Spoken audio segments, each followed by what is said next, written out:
Hello friends. Did you know nearly 80% of those who watch my videos aren't subscribed? If you enjoy these stories, please hit that subscribe button and leave a like. It really helps. Thank you for being here. By the way, where are you watching from? Let me know in the comments. The 18-wheeler's engine hummed steadily as Ulysses Thistlethwaite guided his rig down Highway 49 through the Mississippi Delta. The dashboard clock glowed 2:47 a.m. in that sickly green color that seemed to make the night feel even darker. Ulysses had been driving trucks for 23 years, and he'd learned to appreciate these quiet hours when the roads belonged to him and the occasional fellow trucker. But tonight felt different. Wrong, somehow. He'd been hauling refrigerated produce from Memphis to New Orleans for the past 8 years, making this same run twice a week. The route was burned into his muscle memory. Every curve, every pothole, every speed trap. He knew where the good coffee was, which rest stops to avoid, and exactly how far he could push his fuel tank before absolutely needing to stop. That's what made tonight's situation particularly frustrating. His fuel gauge, usually reliable as sunrise, was showing nearly empty when he should have had at least another 60 miles worth of diesel. Either he'd developed a leak, which he doubted since he'd checked everything at his last stop, or the gauge was malfunctioning. Either way, he needed to stop soon. The Mississippi darkness pressed against his windows like a living thing. Out here, between Clarksdale and Greenwood, there was nothing but cotton fields and swampland for miles in every direction. The nearest town, if you could even call it that, was Parchman, home to the infamous Mississippi State Penitentiary. Not exactly a place that inspired warm feelings at 3 in the morning. Ulysses shifted his considerable bulk in the worn driver's seat, his 6'4" frame making even the spacious cab feel cramped after hours of driving. At 48 years old, he'd developed the trucker's physique. Broad shoulders from wrestling with steering wheels, a substantial gut from too many truck stop meals, and hands like baseball mitts from years of work. His salt and pepper beard, which his ex-wife had always nagged him to trim, now hung down to his chest. A sign materialized in his headlights. Bumbershoots gas, 2 miles, open 24 hours, truckers welcome. Ulysses frowned. In all his years running this route, he'd never noticed this place.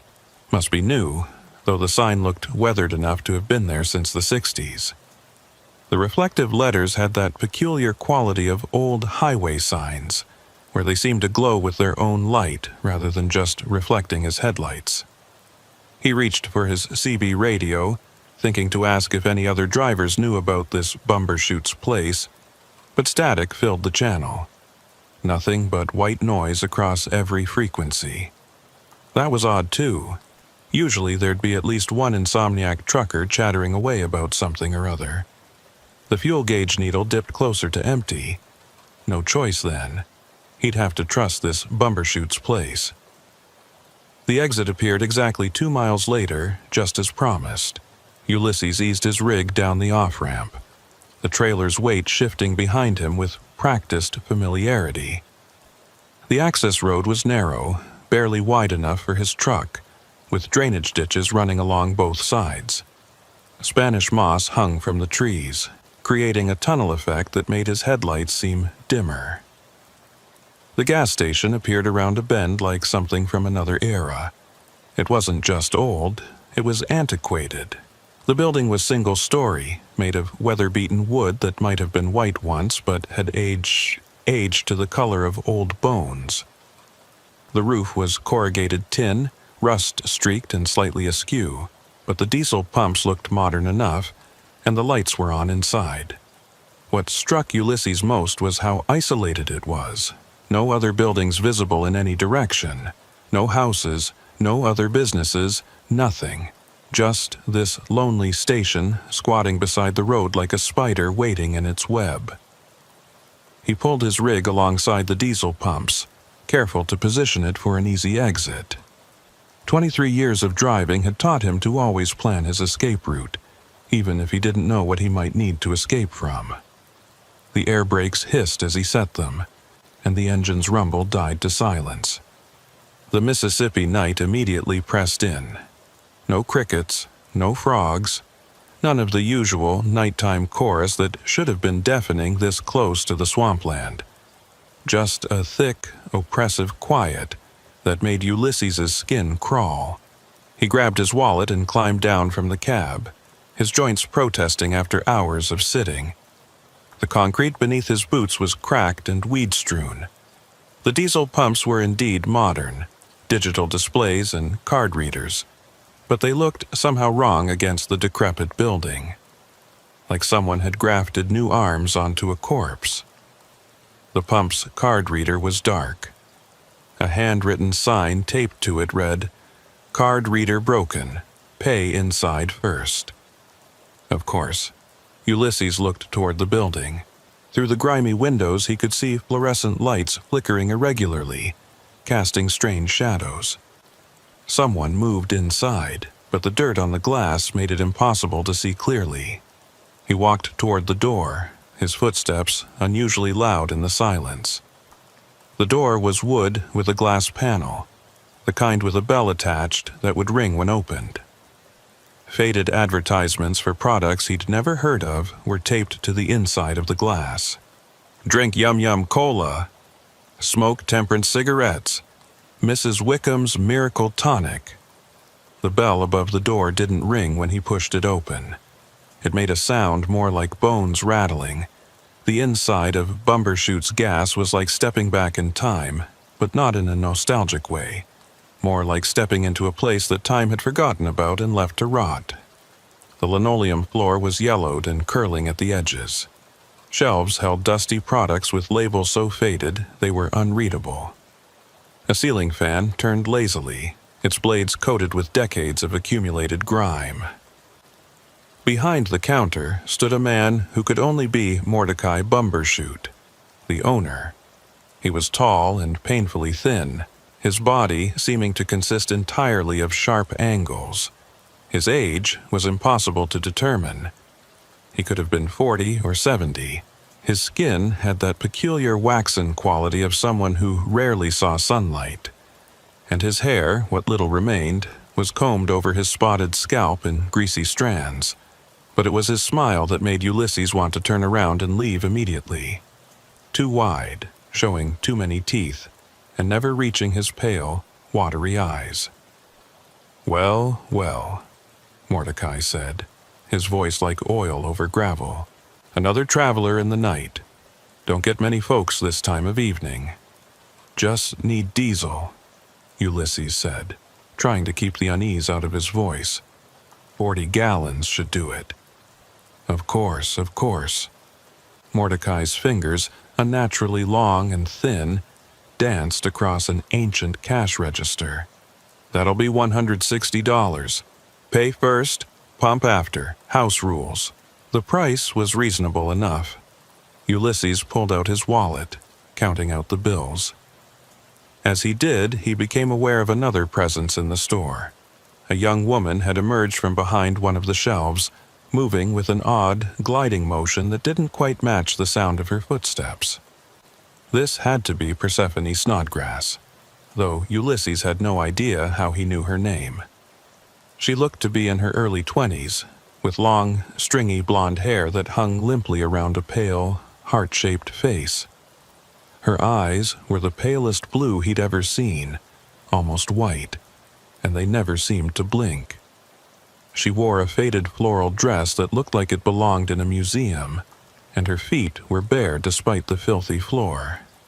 "Persephone," Mordecai said without looking at her. "Why don't you get our guest something to eat? He looks hungry." "I'm fine," Ulysses said quickly. "Just the diesel." "Nonsense." Mordecai's smile somehow got wider. "Persephone makes the best coffee in 3 counties, and her sandwiches are to die for, on the house, of course. We like to take care of our late-night visitors." Persephone had already disappeared into what must have been a back room. Ulysses could hear her moving around, the clink of dishes, the hiss of a coffee maker. His stomach turned at the thought of eating anything from this place, but he didn't want to offend these people. Something about them suggested that would be a very bad idea. "Traveling far?" Mordecai asked, leaning forward on the counter. This close, Ulysses could smell him, a mixture of mothballs, sour milk, and something chemical he couldn't identify. "New Orleans," Ulysses said, handing over the money. "Long way still to go." Mordecai counted the bills slowly, his fingers caressing each one. Dangerous, these roads at night. All sorts of things can happen to a man alone. "I can take care of myself." "Oh, I'm sure you can. Big fellow like you." Mordecai's eyes traveled up and down Ulysses' frame in a way that made him feel like a piece of meat in a butcher's window. Still, accidents happen. Trucks break down. Tires blow out. And then where would you be? Stuck on some dark road with no help for miles. Persephone returned, carrying a tray with a cup of coffee and a wrapped sandwich. She set them on the counter with a soft smile that didn't touch those unblinking eyes. "Eat," she said, her voice barely above a whisper. "You'll need your strength." The coffee was black and steaming, but something about its color was off. Too thick, almost syrupy. The sandwich was wrapped in wax paper, and through it, Ulysses could see something dark and wet had soaked through. "That's very kind," he said, not touching either item, "but I really need to get going. Long drive ahead." "The coffee will help keep you awake," Mordecai said. His tone had changed slightly, become more insistent. "Persephone will be hurt if you don't at least try it." Ulysses looked at the girl. She was staring at him with those pale eyes, her head tilted slightly to one side like a bird watching a worm. "Please," she whispered. Against his better judgment, Ulysses picked up the coffee cup. It was heavier than it should have been, and warm in a way that felt organic rather than just hot. He brought it to his lips, pretending to sip while keeping them tightly closed. The liquid touched his lips and burned, not with heat, but with something chemical. He set the cup down quickly. "Delicious," he lied. "But I really should pump that diesel and get going." Mordecai's smile flickered for just a moment, replaced by something darker. Then it was back, wider than ever. "Of course. Pump number 2 is all yours, but do take the sandwich, for the road." Ulysses picked up the wrapped sandwich, having no intention of eating it. It was heavier than it looked, and had an odd, squishy consistency. "Thanks." He backed toward the door, not wanting to turn his back on either of them.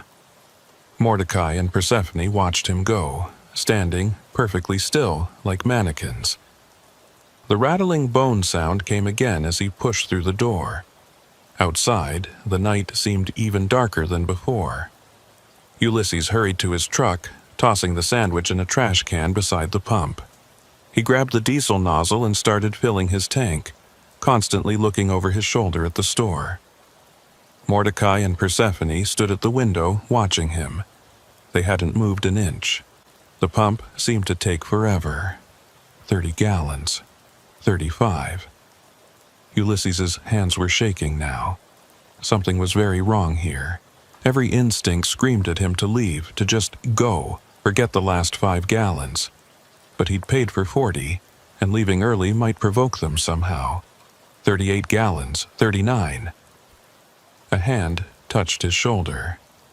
Ulysses spun around, raising the heavy diesel nozzle like a weapon.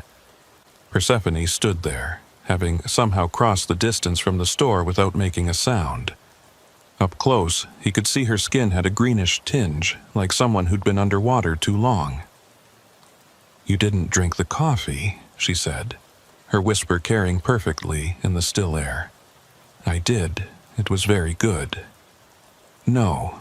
She tilted her head further, an impossible angle that should have broken her neck. "You didn't drink it. That makes things difficult. Look, I don't want any trouble. I just want to leave. But you can't leave." Her smile widened, showing teeth that were filed to points. "Not yet. He's not ready." "Who's not ready?" She didn't answer. Instead, she reached out one pale hand toward his face. Her fingers were ice cold and slightly damp, like something pulled from a refrigerator. Ulysses jerked back, and the pump clicked off. 40 gallons. Ulysses yanked the nozzle from his tank and slammed it back into the pump. Persephone stood between him and the truck's door, still smiling with those pointed teeth. Behind her, emerging from the shadows at the edge of the lot, Mordecai approached with slow, deliberate steps. "Leaving so soon?" Mordecai called out, his voice carrying unnaturally well in the thick air. "But the night is still young, and we so rarely have company. I paid for my fuel. We're done here." Ulysses kept his voice steady, though his heart was hammering against his ribs. "Are we?" Mordecai stopped beside Persephone, and in the harsh fluorescent light spilling from the station, Ulysses could see dark stains on the man's apron that he hadn't noticed before. Old stains, brown and rust-colored. "Move," Ulysses said, taking a step toward his truck. Neither of them budged. "You see," Mordecai continued as if Ulysses hadn't spoken, "we provide a service here, a very special service for travelers like yourself, those who drive these lonely roads in the dark hours. I don't need any service. I need to leave." "But you haven't finished your coffee," Persephone whispered. "It's special coffee, made just for you." Ulysses had dealt with plenty of dangerous situations in his years on the road. Aggressive drivers, would-be hijackers, even a few genuinely disturbed individuals. But this was different. These two weren't quite right in a way that went beyond simple mental illness or criminal intent. There was something fundamentally wrong about them, like they were wearing human shapes that didn't quite fit. "Get out of my way," he said, dropping his voice to a growl. "Now." Mordecai's smile finally disappeared. "I'm afraid we can't do that, Mr. Thistlethwaite." Ulysses froze. He hadn't told them his name. "Oh yes," Mordecai continued, noting his reaction. "We know all about you.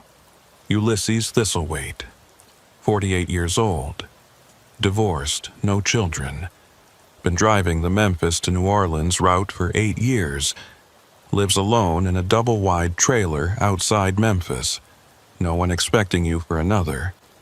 He checked a watch that looked older than the building. 6 hours. "How do you—" "We make it our business to know our customers," Persephone said. "The special ones. The ones who stop here in the deep night. The ones who won't be missed right away." The implication hit Ulysses like a sledgehammer. His hand went to his pocket, feeling for his cell phone, but Mordecai shook his head. "No signal out here. We make sure of that. It's just us, Mr. Thistlethwaite. Just us and the night and all the time in the world." Ulysses had always been a big man, had always used his size to his advantage when needed. He did so now, charging forward with all his considerable weight behind him. He caught Mordecai in the midsection, sending the thin man flying backward. Persephone tried to grab him, but he shoved her aside, her body surprisingly light, almost hollow feeling. He yanked open his truck's door and hauled himself up, slamming the locks immediately. His hands shook as he turned the key. The engine turned over once, twice, then died. "No," he muttered, trying again. The engine wouldn't catch. Through the windshield, he saw Mordecai getting to his feet, brushing dust from his stained apron. The man was laughing, a sound like grinding gears. Persephone had produced something from the folds of her dress, a small glass bottle filled with dark liquid. Ulysses tried the engine again. Nothing. They were approaching the truck now, taking their time. Why should they hurry? He wasn't going anywhere. Think. 23 years on the road, you've been in tight spots before. The CB radio. He grabbed the handset, switching through channels, hoping against hope that the interference had cleared. Static on every frequency but one. On channel 19, a voice faint but clear. "Anyone out there? This is Night Owl southbound on 49. Anyone copy?" "This is Ulysses Thistlethwaite," he nearly shouted into the handset. "I'm at Bumbershoot's gas, mile marker." He looked frantically for a marker, seeing none. "I don't know the marker, but it's between Clarksdale and Greenwood. I need help. Call the police. These people are—" The radio went dead. Not static. Dead. Like someone had cut the power. Mordecai stood at the driver's side window now, tapping on the glass with one long fingernail. The sound was like a pickaxe on ice. "Mr. Thistlethwaite," he called through the glass. "There's no point in making this difficult. We're very good at what we do. We've been doing it for a very long time." "The police will come," Ulysses said, though he wasn't sure the message had gotten through. "That trucker heard me." "Perhaps," Mordecai said. "But Bumbershoot's gas is very hard to find if you don't know exactly where to look. Funny how people drive right past it. Even funnier how they forget about it once they leave, if they leave." Persephone had climbed onto the running board on the passenger side. She held up the glass bottle, and Ulysses could see the liquid inside moving on its own, swirling and bubbling despite the bottle being still. "This would have been so much easier if you'd just drunk the coffee," she said, her voice carrying clearly through the window. "You would have felt sleepy. Happy. You would have come with us willingly. Now we have to do this the hard way." She uncorked the bottle and poured its contents onto the passenger window. The liquid didn't run down like normal liquid should. Instead, it spread across the glass like something alive, and wherever it touched, the window began to smoke and bubble. Ulysses scrambled away from the passenger side as the window started to dissolve. The smell that filled the cab was indescribable, somewhere between burning plastic and rotting meat. Within seconds, there was a hole in the window large enough for Persephone to reach through. "Come on out," she cooed. "It's time to go downstairs." Downstairs? What did that mean? Ulysses grabbed the tire iron he kept behind his seat and swung it at her reaching arm. She pulled back with a hiss, but she was smiling wider than ever. "Feisty," she said. "I like that. They always taste better when they fight." "Taste?" The driver's side window exploded inward. Ulysses threw his arms up to protect his face from the shower of safety glass. When he lowered them, Mordecai's arm was reaching through, impossibly long, joints bending in ways that shouldn't be possible. The hand grabbed Ulysses by the throat. The grip was like iron, cutting off his air immediately. Ulysses struck with the tire iron, but Mordecai didn't even flinch. Black spots danced at the edges of his vision. "Sleep," Mordecai commanded, and his voice seemed to come from everywhere at once. "Sleep and dream of dark places." Ulysses's last coherent thought before the darkness took him was that he should have listened to his instincts, should have driven on empty rather than stop at this place that shouldn't exist. When consciousness returned, it came slowly, like rising from deep water. Ulysses's head felt like it had been split open and poorly reassembled. His mouth tasted of copper and something chemical. When he tried to move, he found he couldn't. He was tied to a chair. No, not tied, strapped. Leather straps around his wrists, ankles, chest. The chair was metal, cold against his back through his shirt. The air smelled of dampness and decay, and something else. Something medical. Formaldehyde, maybe. His vision cleared gradually, and he wished it hadn't. He was in a basement, though basement seemed too ordinary a word for this place. The walls were stone, sweating moisture that ran in constant rivulets to a floor he couldn't quite see in the dim light. The ceiling was low, oppressively so, made of wooden beams that looked ready to collapse at any moment. But it was what hung from those beams that made his stomach lurch. Meat hooks. Dozens of them. Most were empty, but some held things he didn't want to identify. Shapes wrapped in plastic that were too familiar in their dimensions. A single bulb provided the only light, swinging slightly on its wire, making shadows dance across the walls.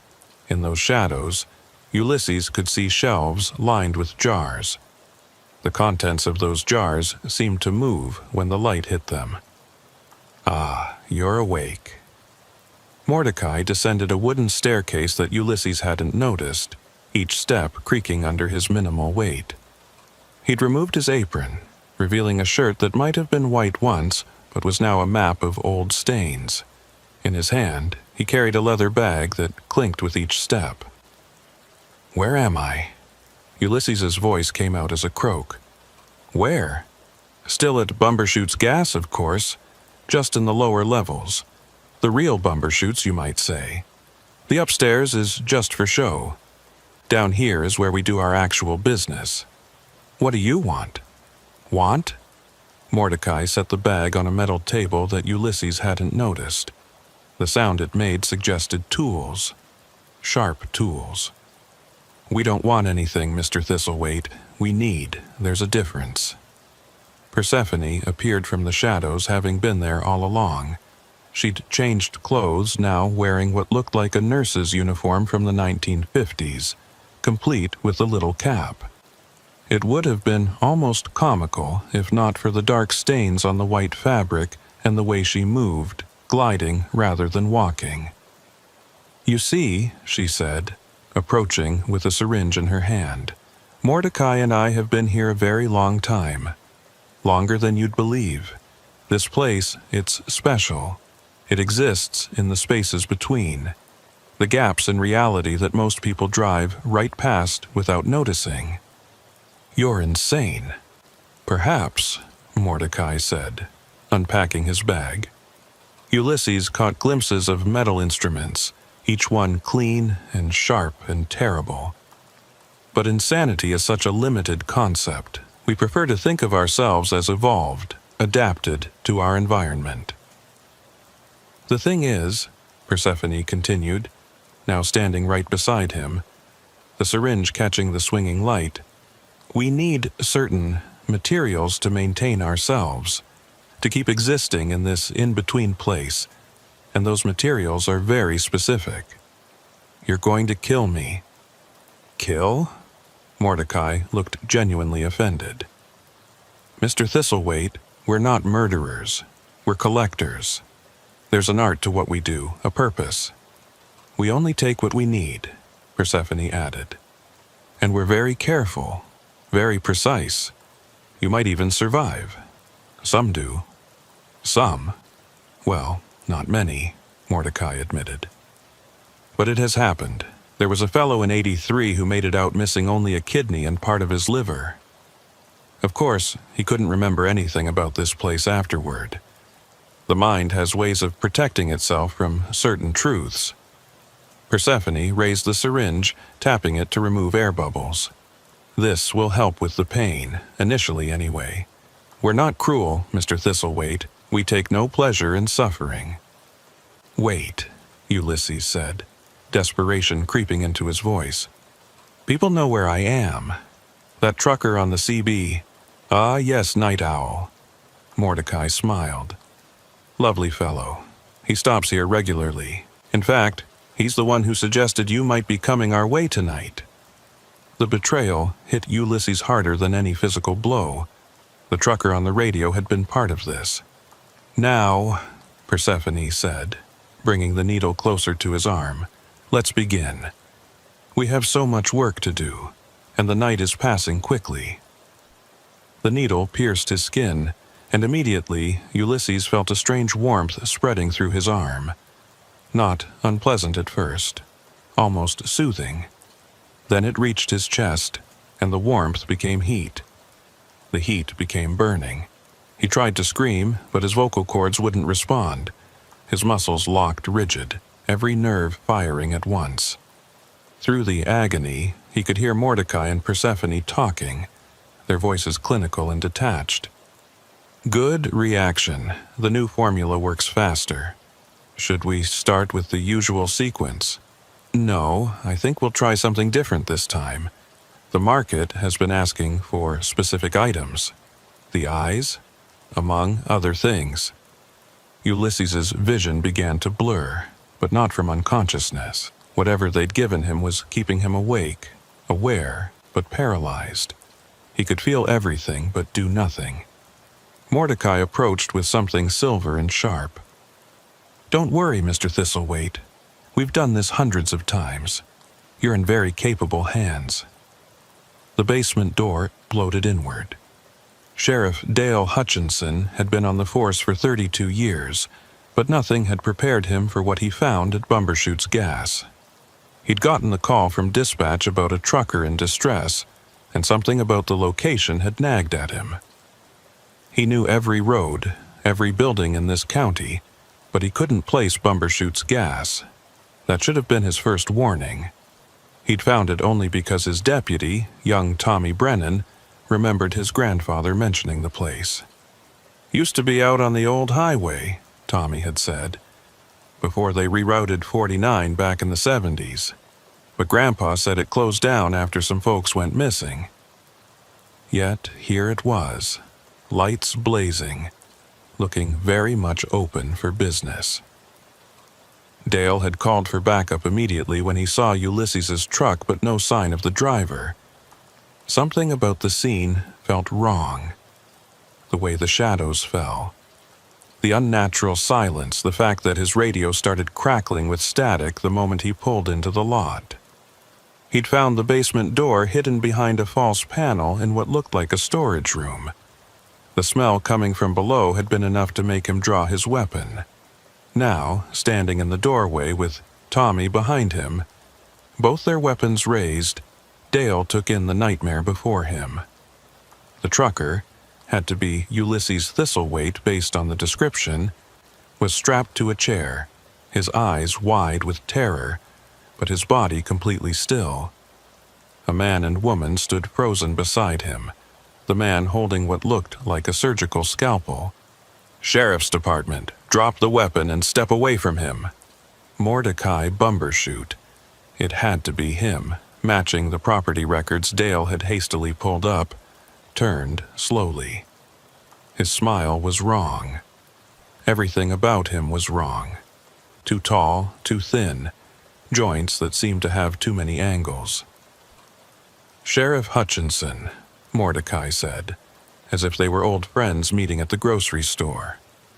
How unexpected. We don't usually receive law enforcement at this hour. I said drop the weapon. Mordecai looked at the scalpel in his hand as if surprised to find it there. This is just a tool, Sheriff. We're conducting business. Let him go now. Persephone moved then, not quickly, but with that strange gliding motion. Dale swung his weapon toward her. "Stop right there." She tilted her head. "You can't be here. This place doesn't exist for people like you. Lady, I don't know what kind of drugs you're on, but show him, Mordecai," she said softly. Mordecai's smile widened impossibly, his mouth stretching far beyond what human anatomy should allow. His teeth went on forever, row after row disappearing into darkness. His fingers began to elongate, the scalpel looking like a toy in his grotesque hand. Tommy made a strangled sound behind Dale. "You see," Mordecai said, his voice now coming from multiple directions at once, "we've been here much longer than your little town, Sheriff. Much longer than your state. We were here when the indigenous peoples walked these lands, and we'll be here long after your dust." The shadows in the corners of the basement began to move, reaching out like tentacles. The jars on the shelves rattled, their contents pressing against the glass. The temperature dropped 20 degrees in an instant. Dale had seen a lot in his 32 years. He'd seen murder, violence, the worst of humanity. But this was something else entirely. something that shouldn't exist. He fired. The bullet hit Mordecai center mass.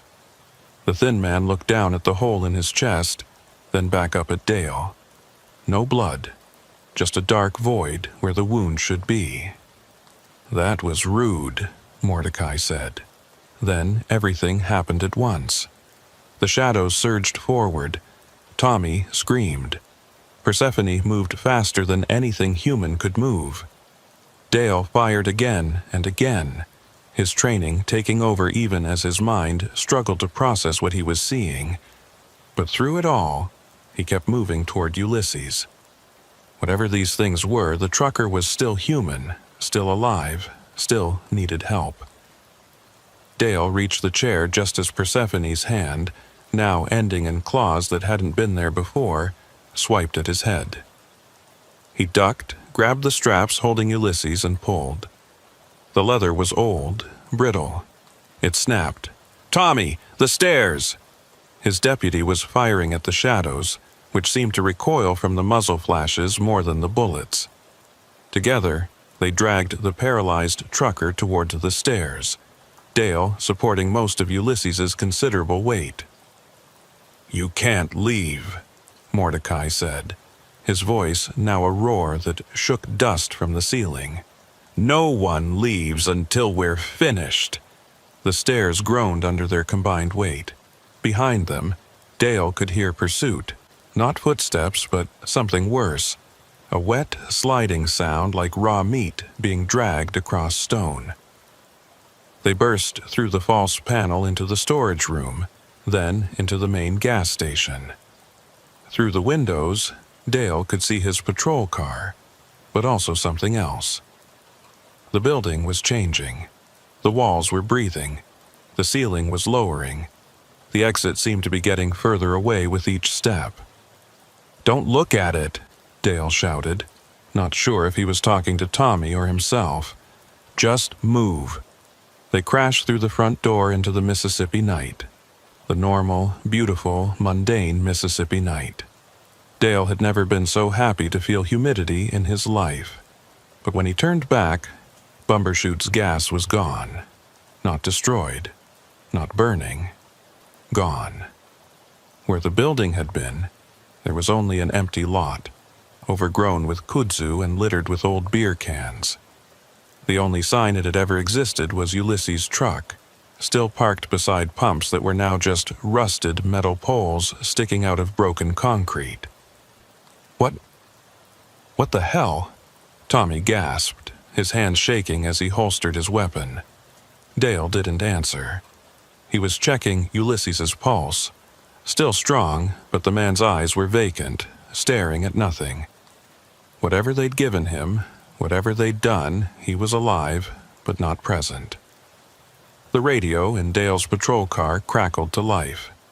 "Sheriff Hutchinson, what's your status?" He went silent for 43 minutes. 43 minutes? It had felt like 10 at most. "We need an ambulance at..." Dale paused. At where? The GPS in his car showed him in the middle of nowhere. No roads, no landmarks. Yet, here they were on solid asphalt. "We found the trucker," he said finally. "He needs immediate medical attention. Track my GPS and send help." "Copy that. But Sheriff, your GPS shows you in the middle of Wilson's cotton field." Dale looked around. The road was still there, clear as day, but through it, like a double exposure, he could see cotton plants waving in the night breeze. Ulysses groaned, the first sound he'd made. His lips moved, forming words Dale had to lean close to hear.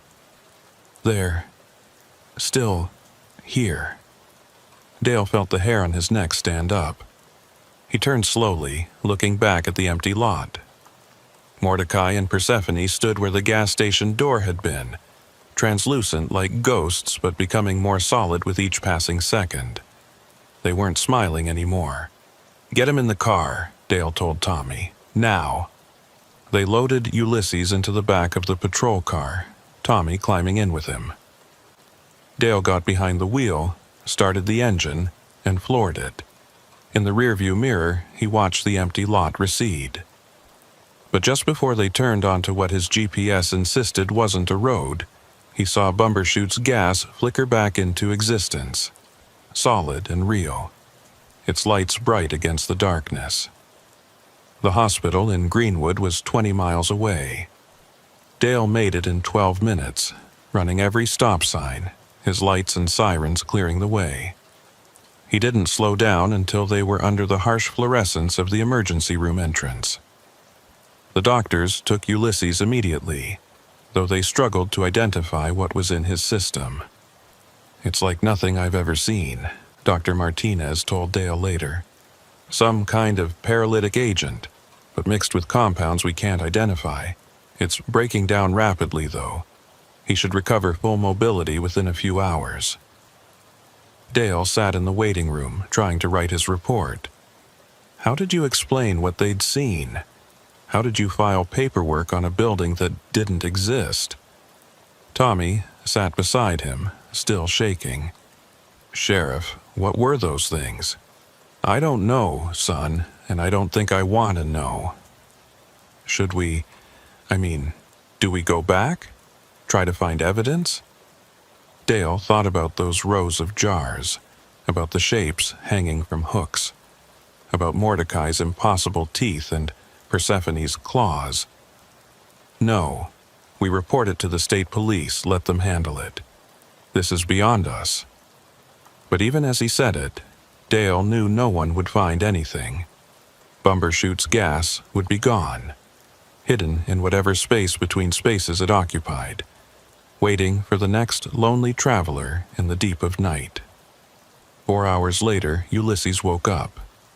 His first conscious thought was that he was in a bed that wasn't his. Hospital, his mind supplied, recognizing the antiseptic smell and the beeping of machines. His second thought was that he was alive, which seemed impossible given his last memories. A sheriff sat in a chair beside his bed, badge glinting in the morning sun coming through the window. The man looked tired, aged somehow, as if he'd seen too much in too short a time. "Mr. Thistlethwaite," the sheriff said. "I'm Dale Hutchinson. How are you feeling?" "Like I got hit by my own truck." Ulysses's voice was rough, throat dry. "What happened? How did you find me?" "You got a message out on the CB. Trucker named Big Mike heard you, called it in. Said you sounded scared out of your mind." "Big Mike?" Ulysses searched his memory, but the one who answered called himself Night Owl. He said, Mordecai said he was part of it. Dale's expression darkened. "There's no trucker named Night Owl on the CB logs from last night. Big Mike was the only one on that channel. Says he heard you asking for help, gave your location as Bumbershoot's gas. But that doesn't make sense. I heard him clearly. Mr. Thistlethwaite, I need you to tell me everything you remember, everything you saw." So Ulysses did. He told Dale about the empty fuel tank that shouldn't have been empty, about the sign that appeared from nowhere, about Mordecai and Persephone, about the coffee he didn't drink, about the basement and what hung from those hooks. Dale listened without interrupting, occasionally nodding as if Ulysses' story confirmed something he'd witnessed himself. "Do you believe me?" Ulysses asked when he was done. "I was there, Mr. Thistlethwaite. I saw them. I saw what they were." Dale leaned forward. "But here's the thing. Officially, none of this happened. There's no Bumbershoot's gas in any county record. No Mordecai Bumbershoot. No Persephone Snodgrass. The state police went to the location this morning. They found nothing but an empty field that's been empty for 50 years. But my truck was found abandoned on a side road, out of gas. You were inside, unconscious, apparently suffering from exhaustion and dehydration. That's the official story."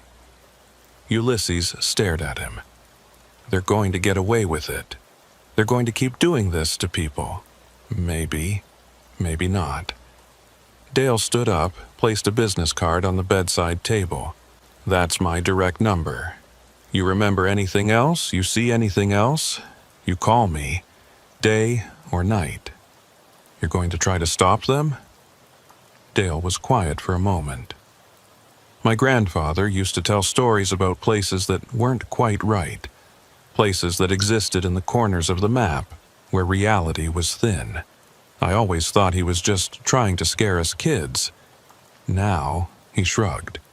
Now, I think maybe I should have listened closer. 3 days later, Ulysses was released from the hospital. His company had sent another driver to retrieve his truck and load, writing the whole incident off as a medical emergency. They offered him 2 weeks paid leave, which he accepted without argument. But sitting in his empty trailer outside Memphis, staring at the walls, was worse than being on the road. He kept thinking about those jars on the shelves, about the shapes hanging from hooks, about how many travelers had stopped at Bumbershoot's Gas over the years and never left. On the 4th night, he called Sheriff Hutchinson. "Can't sleep either?" Dale asked without preamble. "Keep seeing them when I close my eyes. That basement. Those things they had down there." "Yeah." A long pause. "Listen, I've been doing some research, going through old missing persons cases. There's a pattern, Mr. Thistlethwaite. Every 3 to 5 years, truckers go missing along that stretch of Highway 49. Goes back decades, maybe longer. Why hasn't anyone noticed? Because they're smart about it. Never too many at once. Always people without strong local connections. Divorced men, drifters, people whose disappearance might not be noticed for days or weeks. Like me. Like you." Ulysses stared at the ceiling of his trailer. "We have to do something. I've been thinking the same thing. But what? Can't arrest something that doesn't officially exist. Can't shut down a building that isn't there. But it is there. We both know it is. Sometimes. When it wants to be."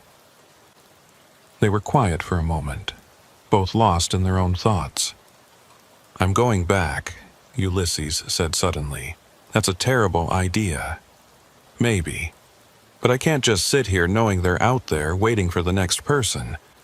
I need to know more, need to understand what they are.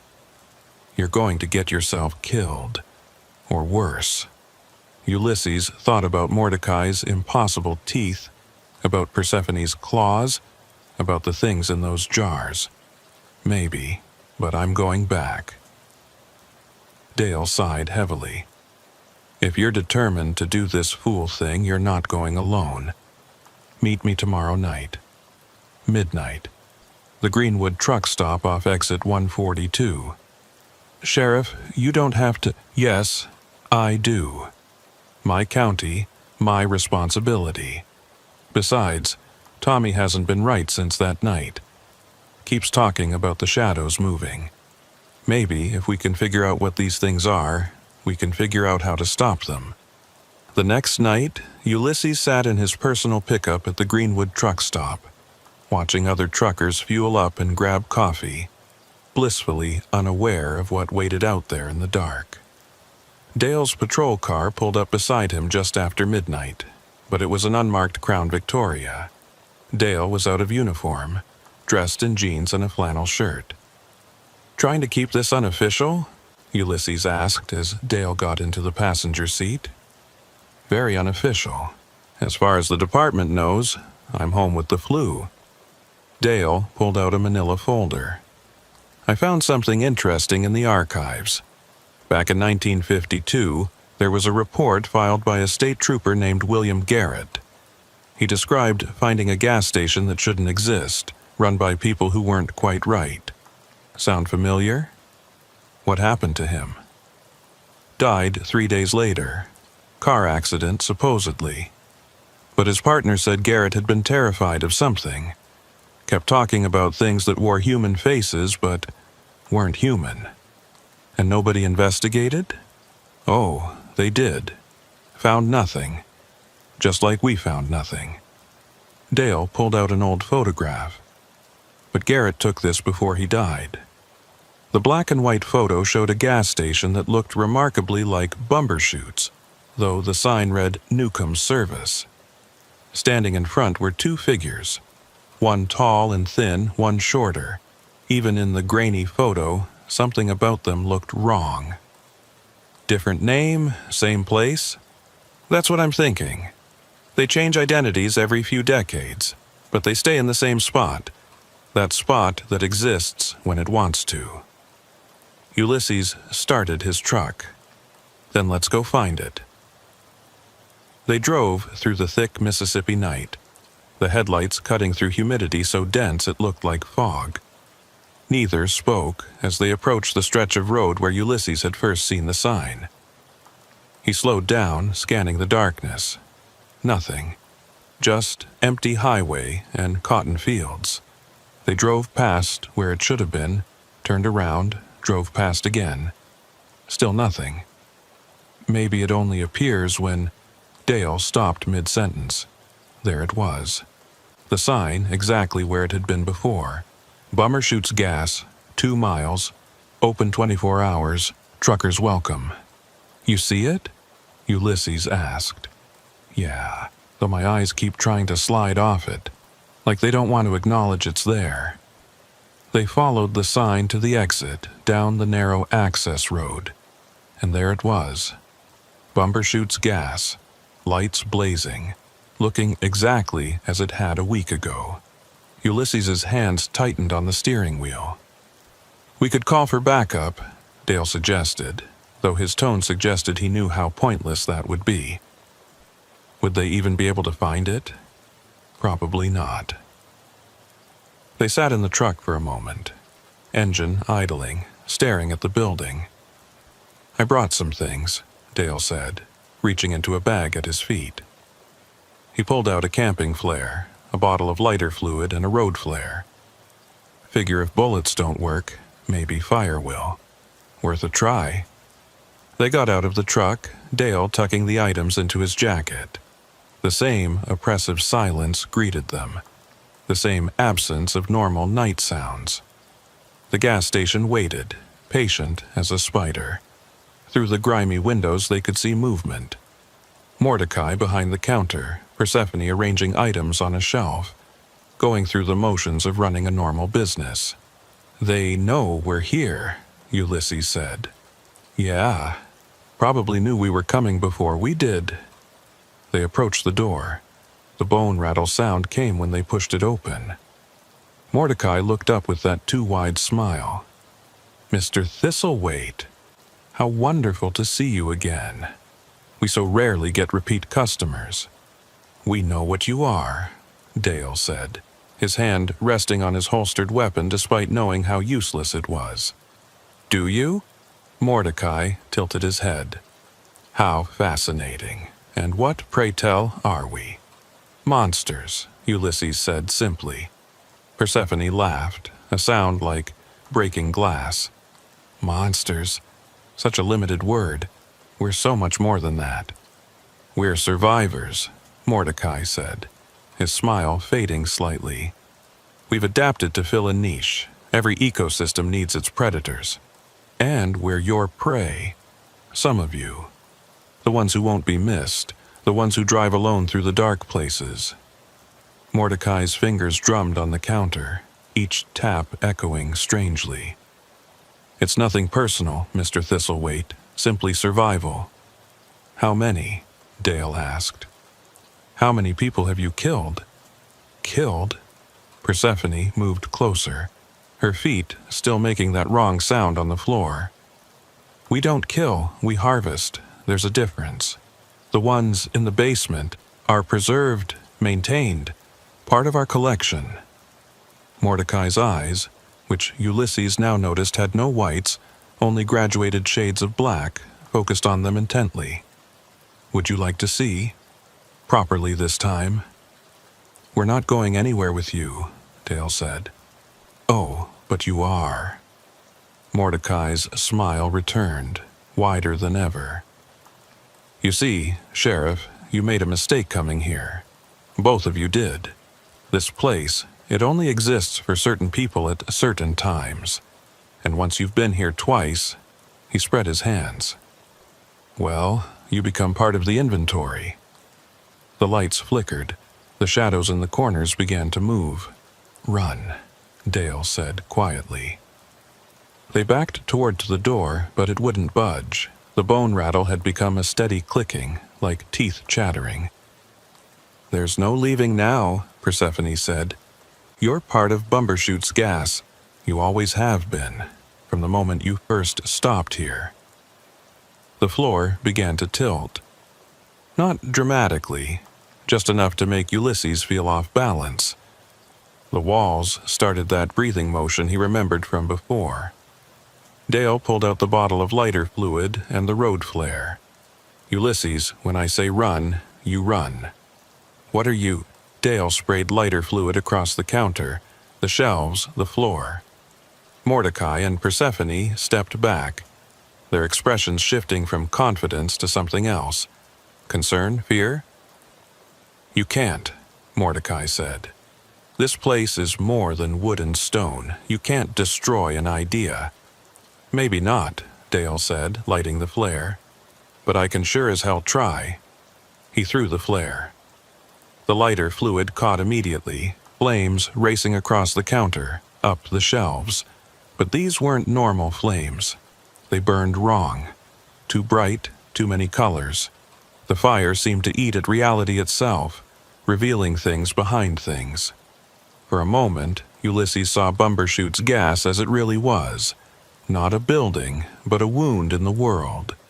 A gap where something else leaked through. Mordecai and Persephone weren't screaming. They were changing. Their human disguises burning away like paper, revealing something underneath that Ulysses' mind refused to process. Too many angles. Too many teeth. Too many eyes. The door burst open. Run!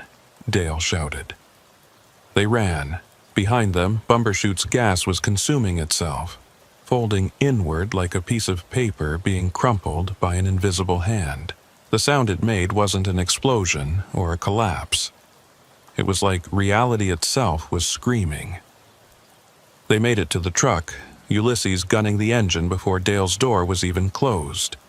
In the rearview mirror, he saw the gas station flicker, existing and not existing simultaneously caught between states. Then it was gone. Not burned down, not destroyed, just absent. They drove in silence until they reached the highway, then Dale finally spoke. It's not over. I know. They're not dead. Things like that, I don't think they can die. But maybe we hurt them. Maybe we bought some time. Maybe. They drove back to Greenwood as dawn was breaking. The Mississippi sun painting the sky in shades of pink and gold. Normal colors. Safe colors. What do we do now? Ulysses asked. We watch, we wait, and we make sure people know, even if they don't believe us. You think it'll come back? Dale was quiet for a long moment.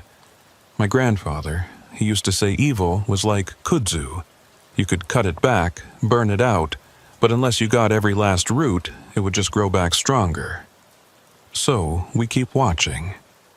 We keep watching. Ulysses dropped Dale back at his car. They shook hands, an understanding passing between them that didn't need words. 2 weeks later, Ulysses went back to trucking. He changed routes, avoiding Highway 49 entirely. But sometimes, late at night, when he was driving through those empty stretches between nowhere and nowhere else, he'd see signs that shouldn't exist. Exits that weren't on any map. He never stopped, not once, but he started keeping a bottle of lighter fluid in his cab. Just in case. 6 months passed. Then Dale called. There's been another disappearance. Trucker named William Hayworth. Last seen heading south on 49. Same area? No, about 50 miles north. Different name on the police report. Place called Wickham's Fuel Stop. Ulysses thought about Mrs. Wickham's miracle tonic, advertised in that dirty window. They're back. They never left, just moved, changed faces. What do?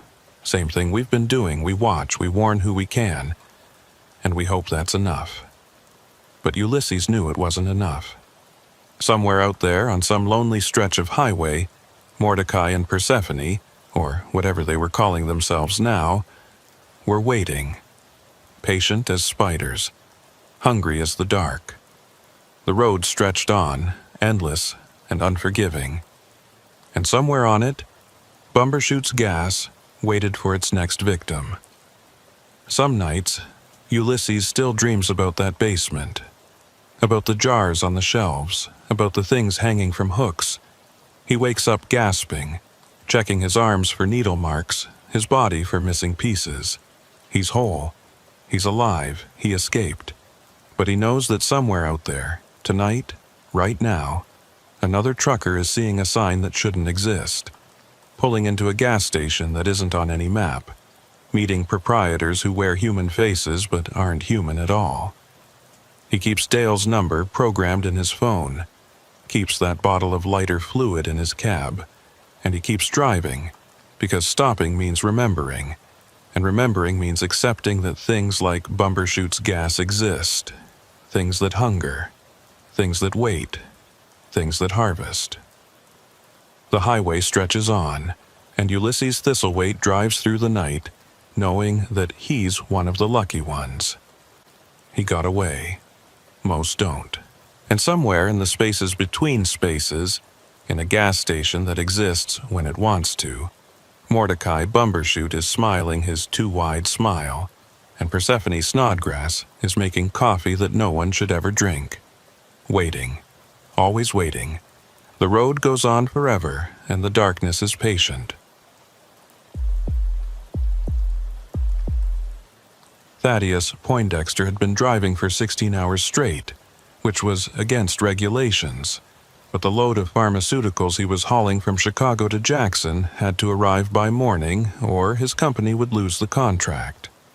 At 53 years old, with 31 years behind the wheel, Thaddeus knew how to push his limits. He knew when to use caffeine, when to stop for a power nap, and when his body was telling him he absolutely had to rest. That moment came at 3:22 a.m., on a stretch of Highway 55 just south of Grenada, Mississippi. The rest area appeared in his headlights like an oasis in the darkness. It wasn't much, just a small parking area with restroom facilities, a few picnic tables, and a cluster of vending machines that probably hadn't worked since the Clinton administration. But it had spaces for trucks, and more importantly, it was off the main highway where the state troopers wouldn't hassle him about his logs. Thaddeus guided his Kenworth into the lot, pleased to find it mostly empty. Just 2 other rigs parked at the far end, their running lights creating small pools of amber in the darkness, and surprisingly what looked like a family camping setup near the picnic area. That was odd. Who camps at a rest area? As he set his air brakes and killed the engine, Thaddeus got a better look. It was definitely a family. He could see a small dome tent, one of those portable camping chairs, and what might have been a Coleman lantern casting a weak circle of light. A minivan was parked nearby, its hood up. Broken down, probably. Poor folks. Thaddeus had been on the road long enough to develop a sixth sense about things. That little voice that told him when a way station was about to be open, when weather was going to turn bad, when something just wasn't right. That voice was whispering now, but he was too tired to pay it much attention. He climbed down from his cab, his knees protesting after so many hours of sitting. The Mississippi humidity hit him immediately, thick and oppressive even in the pre-dawn hours. The air smelled of kudzu and diesel exhaust, and something else, something sweet and cloying that made his stomach turn slightly. The restroom was his first priority. The building was cinder block construction, painted that institutional beige that seemed mandatory for all government structures. The men's room door hung slightly askew on its hinges, and the fluorescent light inside flickered erratically, creating a strobe effect that made his tired eyes water. Business completed, Thaddeus headed to the vending machines, hoping against hope that one might actually work. He had a cooler full of sandwiches in his truck, but a cold Coke would hit the spot right about now. "Excuse me, sir?" The voice came from behind him, high and tremulous. Thaddeus turned to find a young boy, maybe 10 or 11 years old, standing in the circle of light from the vending machines. The kid was thin, almost skeletal, with sandy brown hair that looked like it hadn't seen shampoo in weeks. His clothes, jeans and a t-shirt with some cartoon character Thaddeus didn't recognize, were dirty and too small for him. "Hey there, son," Thaddeus said carefully. "You okay? It's awful late for you to be up." "My dad sent me," the boy said. There was something wrong with his voice, something flat and rehearsed about it. "Our van broke down. He wanted to know if you might have any tools we could borrow." Thaddeus glanced over at the minivan. He could see figures moving around it now, a tall man and a woman, both working under the hood by the light of that Coleman lantern. "What kind of tools?" Thaddeus asked. He said, "A lug wrench and maybe jumper cables?" That didn't make sense. If they needed a lug wrench, they'd be changing a tire, not working under the hood, and jumper cables wouldn't help if they were truly broken down. They'd need another vehicle to jump from. "Tell you what," Thaddeus said, that little warning voice getting louder. "Let me grab my flashlight and I'll come take a look. Maybe I can help." The boy's face went through a series of expressions. Relief, then something else, something that looked almost like fear. "You don't have to do that," he said quickly. "Just the tools would be fine." "Nonsense. I've got some time to kill while my logs reset. Happy to help." Thaddeus headed back to his truck, very aware that the boy was following him. Not walking beside him like a normal kid would, but staying about 10 feet back, matching his pace exactly. It was creepy, like being stalked by a small, underfed predator. He grabbed his toolbox and his maglite from the cab. The weight of the toolbox was reassuring. A nice, heavy wrench made a decent weapon if needed. Not that he expected to need it. Probably just a family down on their luck, desperate enough to be camping in a rest area. As they approached the minivan, Thaddeus got his first good look at the parents. The man was tall and painfully thin, with the same sandy hair as the boy, but shot through with premature gray. He wore khakis and a button-down shirt that had seen better days. The woman was shorter, rounder, with mousy brown hair pulled back in a ponytail. Her dress looked like something from a thrift store, faded flowers on cheap fabric. But it was their faces that made Thaddeus's steps slow. They were both smiling, but the smiles didn't reach their eyes. Their eyes were flat, dead, like looking at mannequins. "Ichabod Widdershins," the man said, extending a hand that Thaddeus reluctantly shook. The grip was weak, clammy. "This is my wife Cordelia, and you've met our boy, Ptolemy." Who names their kid Ptolemy? Thaddeus thought. But he kept his expression neutral. "Thaddeus Poindexter. Heard you folks are having some trouble." "Indeed we are, Mr. Poindexter. Indeed we are." Ichabod's voice had an odd cadence to it, like English wasn't his first language even though he had no discernible accent. "The van just died on us. We were heading to Florida for vacation when it just stopped." Thaddeus flicked on his maglite and leaned under the hood. What he saw didn't make sense. The engine was cold. Had been cold for hours from the look of it. There was dust on components that should have been hot if they'd been driving recently. And there was damage. Old damage.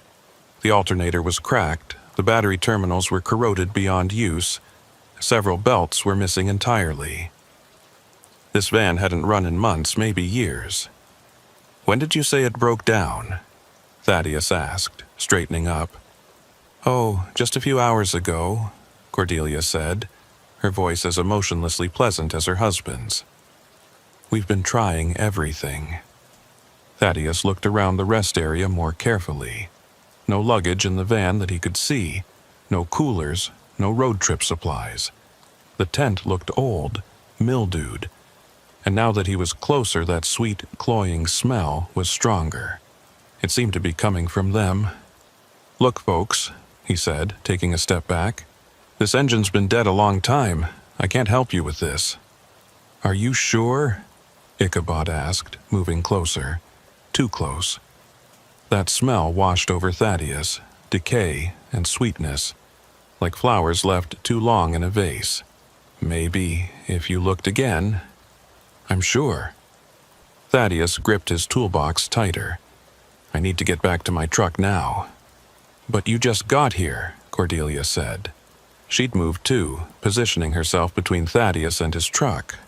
The boy, Ptolemy, had disappeared somewhere. "Nevertheless, I need to go." "We're very hungry," Ichabod said, and something in the way he said it made every hair on Thaddeus's arms stand up. "We haven't eaten in so long." "There's a truck stop about 10 miles south," Thaddeus said, trying to edge around Cordelia. "They're open 24 hours. "We can't leave," Cordelia said simply. "The van doesn't work, remember?" "Then call someone. AAA, a tow truck, somebody." "Our phone died too," Ichabod said. He was smiling wider now, and Thaddeus could see his teeth were wrong. Too sharp, too many of them. "Everything just keeps dying around us. It's the strangest thing." Thaddeus decided he'd had enough. He pushed past Cordelia, not gently, and started walking quickly toward his truck. He could hear them following, their footsteps oddly synchronized. "Mr. Poindexter," Ichabod called. "You really shouldn't leave. It's not safe. I'll take my chances." "The boy likes you," Cordelia added. "He so rarely likes anyone." Thaddeus was almost running now. His truck was just 50 feet away, 40, 30. Ptolemy stepped out from behind Thaddeus's truck. No, that wasn't possible. The kid had been behind them. There was no way he could have gotten around without Thaddeus seeing him. "Please don't go," the boy said, and his voice was different now, older, hungrier. "We need you. Get out of my way, kid." Ptolemy tilted his head, that same unnatural angle Thaddeus had seen before. "You're not very nice? Father said you'd be nice?" "Your father doesn't know me. He knows everyone who stops here," Ptolemy said. "He's been watching you since you pulled in. We all have." Thaddeus looked back. Ichabod and Cordelia had stopped about 20 feet away, standing perfectly still, watching, waiting. "What do you want?" Thaddeus asked. "Just to talk," Ichabod said. "To share a meal. To be a family." "You have a family." "Not complete," Cordelia said. "Never complete. People keep leaving." Thaddeus gripped a wrench from his toolbox. "I'm leaving too. Get out of my way or I'll go through you." Ptolemy laughed, a sound like breaking glass. "You can't hurt us, Mr. Poindexter. We're already hurt. We've been hurt for so long."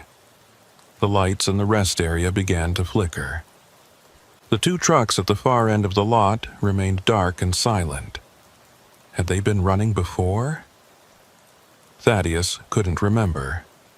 "Last chance," Thaddeus said, raising the wrench. The family exchanged glances, some kind of silent communication passing between them. Then Ptolemy stepped aside. "Go then," Ichabod said. "But you'll be back. They always come back." Thaddeus didn't respond. He yanked open his truck door, threw his toolbox inside, and climbed up. His hands shook as he turned the key. The engine turned over once, twice, then caught. Thank God. He released the brakes and started to pull out. In his mirrors, he could see the family standing in a line, watching him go. They weren't moving, weren't waving, just standing there like scarecrows. Then the engine died. No, no, no. Thaddeus turned the key again. Nothing. Not even a click. He looked in the mirror again. The family was walking toward his truck now, moving in perfect unison like they were all controlled by the same puppeteer. Thaddeus tried the engine again. Still nothing. They were at his door now. Ichabod knocked politely. "Mr. Poindexter, it seems you're having some trouble. Get away from my truck." "We can help," Cordelia called up. "We're very good with broken things. We understand them." "Because you break them," Thaddeus shouted. "No," Ptolemy said, his young voice carrying clearly. "They break themselves when they get too close to us. It's not our fault. Nothing's our fault." Thaddeus grabbed his cell phone. No signal. Of course. The CB radio was his last hope. He grabbed the handset, switching to channel 19. Break, this is Thaddeus Poindexter at the rest area south of Grenada on 55. I need immediate assistance. Please, anyone. I need help." Static. Then, faintly, a voice. "Can't. Hear. Breaking up. Rest area south of Grenada," Thaddeus shouted. "3 people. Something's wrong with them. Send police." The radio went dead. Ichabod knocked again. "Mr. Poindexter, please. We don't want to force you, but you're being very rude. We just want to have dinner together, like a family." "I'm not your family." "You could be," Cordelia said. "We've had so many families over the years. Truckers make the best families. They understand loneliness." Thaddeus looked around his cab frantically. He had a tire iron behind the seat, a knife in the glove box, but somehow he knew conventional weapons wouldn't help. These people, if they were people, weren't operating by normal rules. The passenger window began to fog up, even though the air conditioning wasn't running. In the condensation, words began to form as if written by an invisible finger. "Let us in." "No," Thaddeus whispered. More words appeared. "You're already ours." The fog spread to all the windows. More messages. "We've been waiting so hungry. Join the family. Father knows best." Then the driver's side window exploded inward. Glass showered across Thaddeus, tiny crystals catching the rest area's fluorescent lights like deadly snow. He threw his arms up to protect his face, feeling sharp points bite into his forearms. Through the destroyed window, Ichabod's arm reached in, impossibly long, joints bending in ways that defied anatomy. "Don't make this difficult, Mr. Poindexter," Ichabod said, his voice calm and reasonable even as his grotesque arm groped for the door lock. "We've done this so many times. It's easier if you don't fight." Thaddeus grabbed the tire iron from behind his seat and brought it down on Ichabod's arm with all his strength. The sound it made wasn't the crack of breaking bone or the thud of impact on flesh. It was like hitting a bag of wet sand, dull, yielding, wrong. Ichabod didn't even flinch. His fingers found the lock, clicked it open. The door swung wide, and Cordelia was there, smiling that empty smile. "Come along now. Dinner's getting cold." "There is no dinner." Thaddeus swung the tire iron at her, but she moved with inhuman speed, catching it mid-swing. Her grip was like a vice, and the metal began to bend under her fingers. "There's always dinner," she said. "We're always hungry. That's what happens when you've been empty for so long." Ptolemy appeared on the passenger side, his child's face pressed against the window. "I can come through there too," he said, his breath fogging the glass. "I can come through anywhere. We all can. We learned how." "What are you?" Thaddeus asked, still struggling to pull the tire iron free from Cordelia's grip. "We're a family," Ichabod said. "We were a family, driving to Florida for vacation, just like I said." That part was true. "It was 1907, Cordelia added, her grip never loosening. Ptolemy was so excited. His first time seeing the ocean. "But we never made it," Ptolemy said from the passenger window. "We stopped here just like you." "There were others here," Ichabod continued. "Others who were hungry. So hungry. They said they just wanted to share a meal, to be a family for a little while." "We were naive," Cordelia said. "We thought we were helping. We thought we were being good Christians, sharing with those less fortunate." "They killed you," Thaddeus said, understanding beginning to dawn. "No," Ichabod said. "Worse. They made us like them, passed on their hunger, their need. Then they left, finally satisfied, finally able to move on. But we couldn't leave. We can never leave." "The van," Cordelia said, finally releasing the tire iron which fell to the ground with a clang.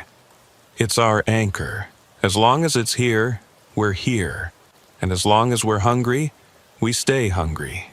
But if we feed," Ptolemy added, his child's voice carrying ancient weariness, "if we finally, truly feed, maybe we can leave too. Maybe we can finally continue our vacation." "I won't let you," Thaddeus said, though he knew how hollow the threat was. "You don't have to let us," Ichabod said. "It just happens. You get close to us, you become part of us. That's how it works. That's how it's always worked." Thaddeus felt it then, a pull, like invisible threads connecting him to them. He looked at his hands and saw they were beginning to pale, the color draining from his skin. "No!" He lunged for the ignition, turning the key desperately. For a moment, nothing. Then, miraculously, the engine roared to life. "That won't help," Cordelia said sadly. "You can drive away, but you'll come back. They always come back. The hunger brings them back." Thaddeus slammed the truck into gear, not caring that Ichabod's arm was still partially through the window. The thin man was dragged for several feet before his arm simply detached. No blood, no scream of pain. The arm fell to the ground and dissolved into what looked like dust. In the mirrors, Thaddeus saw Ichabod standing there, his arm already regrown, waving goodbye with it. He drove, pushing the truck as hard as he dared, his speedometer climbing past 70, 80. The rest area receded into darkness behind him, but that pulling sensation didn't fade. If anything, it got stronger. 5 miles down the road, the engine sputtered. "No, come on, not now." 10 miles, and it died completely. Thaddeus coasted to the shoulder, his hands shaking as he tried to restart the engine. Nothing. He checked his fuel gauge, 3/4 full. Battery gauge showed full charge. Everything should be working. He grabbed his cell phone. Still no signal, even though he could see a cell tower in the distance, its red lights blinking in the pre-dawn darkness. The CB radio produced only static. Then, in his side mirror, he saw them, walking along the highway toward him, not hurrying, just walking with that synchronized gait. They were a mile away, half a mile, closer. How were they moving so fast? Thaddeus tried the engine again. It turned over. He nursed it, giving it gas gently, and it caught. He pulled back onto the highway, accelerating smoothly. In the mirror, the family stopped walking. They just stood there on the side of the road, watching, waiting. 3 more miles, and the engine died again. This time, when they appeared in his mirrors, they were closer to start with. Only a 1/4 mile back.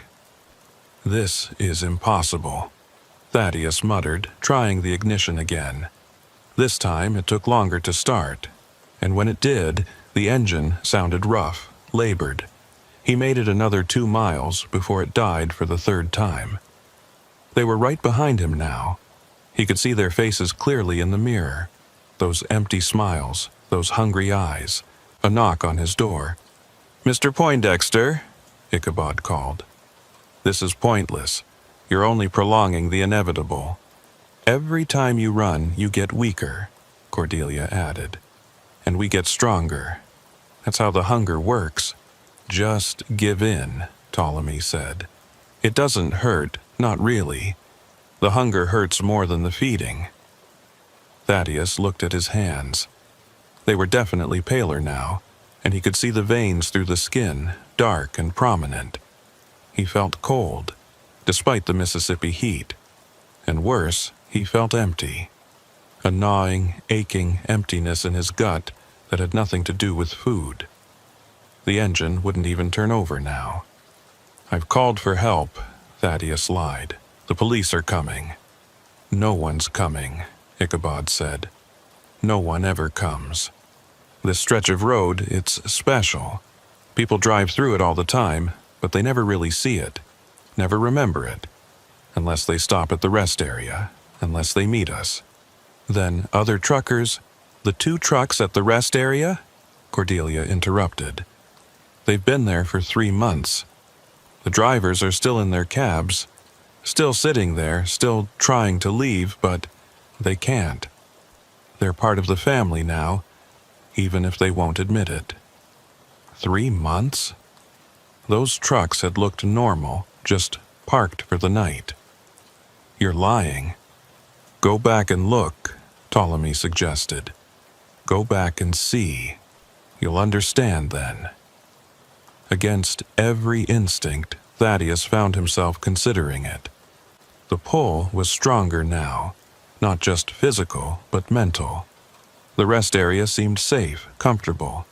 The family seemed reasonable. They were just hungry. He understood hunger.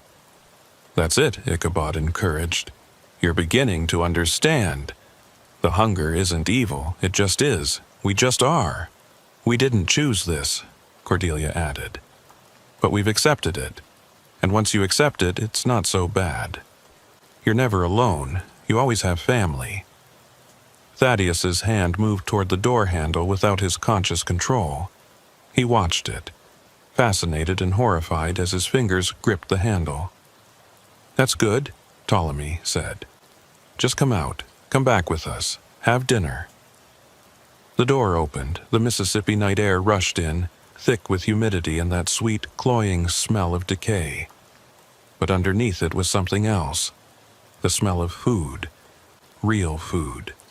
His stomach, which he hadn't realized was cramping with hunger, twisted demandingly. When did you last eat? Ichabod asked gently. Really eat, not those cold sandwiches in your cooler. Real food, hot food, family food? Thaddeus tried to remember. The truck stop in Memphis? That had been... how long ago? Hours? Days? Time seemed fuzzy, uncertain. He stepped down from the cab, his legs shaky. The family surrounded him, but not threateningly.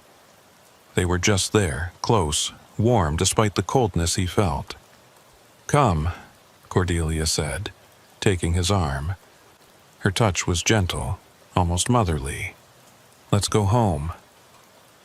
Home, the rest area. Yes, that made sense. They walked along the highway, and Thaddeus found his stride matching theirs perfectly. Left foot, right foot, in perfect synchronization. It felt natural. It felt right. Cars passed them, but none slowed. None stopped.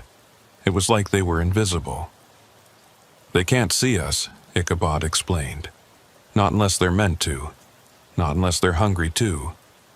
The rest area appeared ahead, its lights welcoming in the darkness. As they got closer, Thaddeus could see the 2 trucks Cordelia had mentioned. She was right. They looked different now. Older, covered in dust and pollen. One had a tree branch lying across its hood that looked like it had been there for weeks. Look in the cabs, Ptolemy suggested. Thaddeus approached the nearest truck, peering through the driver's side window. In the dim light, he could see a figure sitting in the driver's seat. Not moving, not dead, just sitting, waiting. The man's eyes were open, staring straight ahead at nothing. He's been like that for 3 months, Cordelia said. He fought longer than most, kept trying to leave, kept making it a little farther each time, but eventually he understood. The hunger always wins. Is he alive? Define alive, Ichabod said. He exists, he continues. That's a kind of life. Thaddeus moved to the second truck. This driver was slumped over the steering wheel, but as Thaddeus watched, the man's fingers twitched. Still in there. Still aware. "This will be me," Thaddeus said.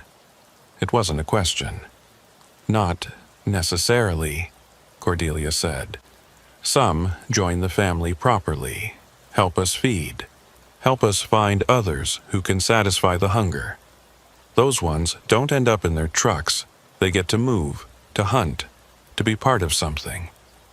All I have to do is help you hurt others." "Not hurt," Ichabod corrected. "Share. Share the hunger. Spread it. That's all we do. We're not monsters, Mr. Poindexter. We're just hungry. And now, so are you." He was right. The emptiness in Thaddeus's gut was growing, becoming all-consuming. It wasn't just hunger for food. It was hunger for warmth, for connection, for something he couldn't quite name. "Feel it," Ptolemy said, taking Thaddeus's hand. The boy's skin was cold, but somehow that felt normal now. "Feel how empty you are. Feel how much you need." "I need," Thaddeus started, but couldn't finish. What did he need? "You need to feed," Cordelia said. "And to feed, you need to hunt. And to hunt, you need family. I don't want to hurt anyone." "Neither did we," Ichabod said. "But want and need are different things. You'll learn that. Everyone learns that eventually." They led him to the picnic area, where their tent and lantern created a small circle of light. Up close, Thaddeus could see the tent was ancient, full of holes, more suggestion than shelter. The lantern's light was wrong, too. It didn't illuminate so much as emphasize the darkness around it. "Sit," Cordelia said, gesturing to one of the picnic tables. Thaddeus sat. The wood was soft with rot, but it held his weight. "Now," Ichabod said, sitting across from him, "let's discuss how this works.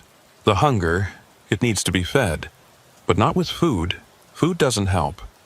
We've tried. What it needs is essence, life force, spirit, whatever you want to call it." "You're vampires?" "No," Ptolemy laughed. That broken glass sound again.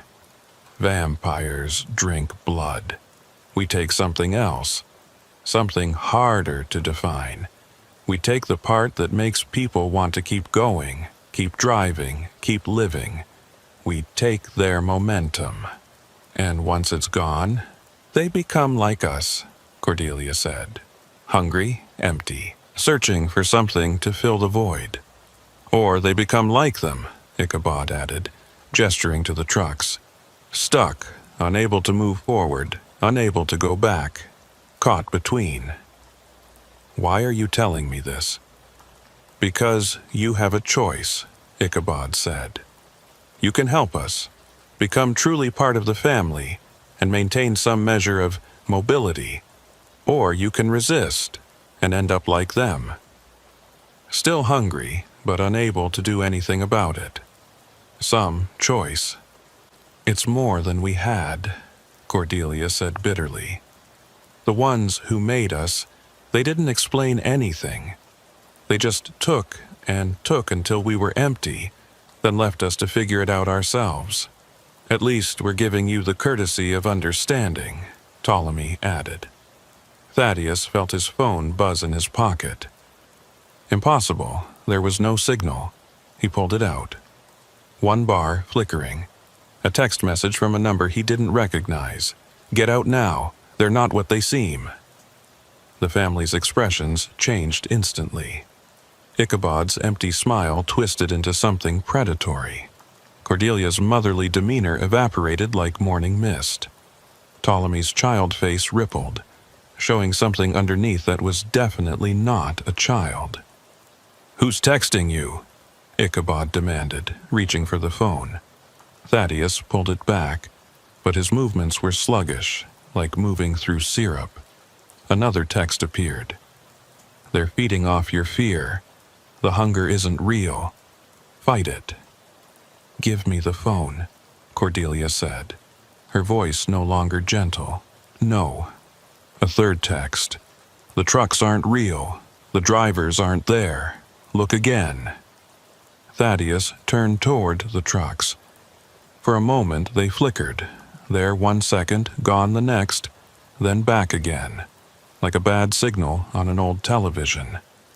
"Don't look at them," Ptolemy said urgently. "Look at us. Focus on the family." But Thaddeus kept staring at the trucks. The more he concentrated, the more they wavered. Through them, he could see the empty rest area. No vehicles at all except his own truck and the ancient minivan. "It's an illusion," he breathed. "No," Ichabod said, gripping Thaddeus's shoulder.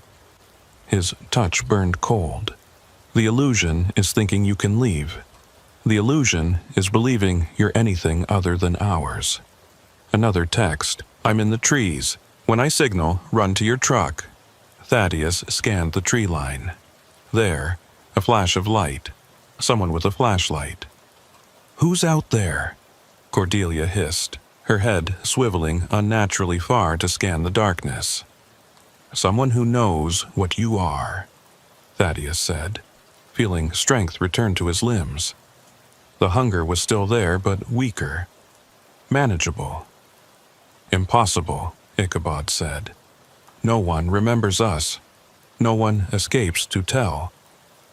The flashlight flashed 3 times. The signal. Thaddeus ran. He'd never moved so fast in his life. His 53-year-old body suddenly capable of sprinting like he was 20 again. Behind him, the family shrieked. Not human sounds, but something else. Like radio static mixed with feedback. His truck was 50 feet away, 40, 30. Ptolemy materialized in front of him. Not ran there, not jumped there. Simply appeared. "You can't leave, Mr. Poindexter. You're part of the family now." The boy's face was melting, revealing something underneath that hurt to look at. Too many angles, too many teeth, too much hunger given form. A bottle sailed through the air, smashing against Ptolemy. The liquid inside splashed across him, and where it touched he started smoking. "Gasoline and holy water," a woman's voice shouted. "Move your ass, trucker!" Thaddeus didn't need to be told twice. He dodged around the screaming thing that had been Ptolemy and reached his truck. The engine started on the first try. A woman emerged from the trees, mid-40s, athletic build, carrying what looked like a super soaker. She was backing toward him, spraying arc of liquid at Ichabod and Cordelia, who were advancing but carefully, avoiding the spray. "Get in!" Thaddeus shouted. She dove into the passenger side just as Cordelia lunged. The woman slammed the door, catching Cordelia's fingers. Another inhuman shriek. "Drive! Now!" Thaddeus floored it. The truck lurched forward, tires squealing. In the mirrors, he could see the family standing in the road, watching them go. But this time they weren't following. "Keep driving," the woman said, pulling out a cell phone, a real one with full bars.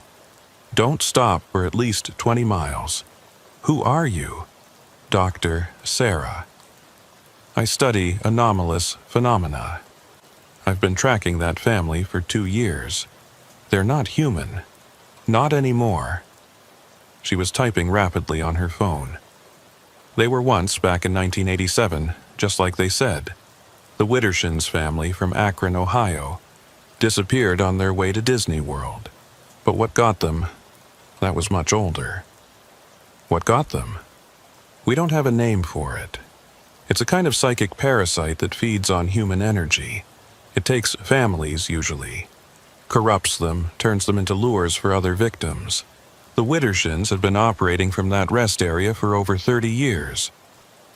But the rest area looked normal when I pulled in. Perception filter. The parasite can manipulate what people see, make them believe things that aren't true. The hunger you felt? Psychosomatic. The trucks? Projections. Even the family's appearance is mostly illusion. Mostly?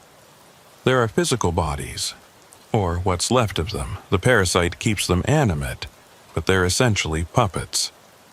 Thaddeus's hands shook on the steering wheel. Those texts, that was you? I've been monitoring that rest area. I have equipment that alerts me when someone stops there at night.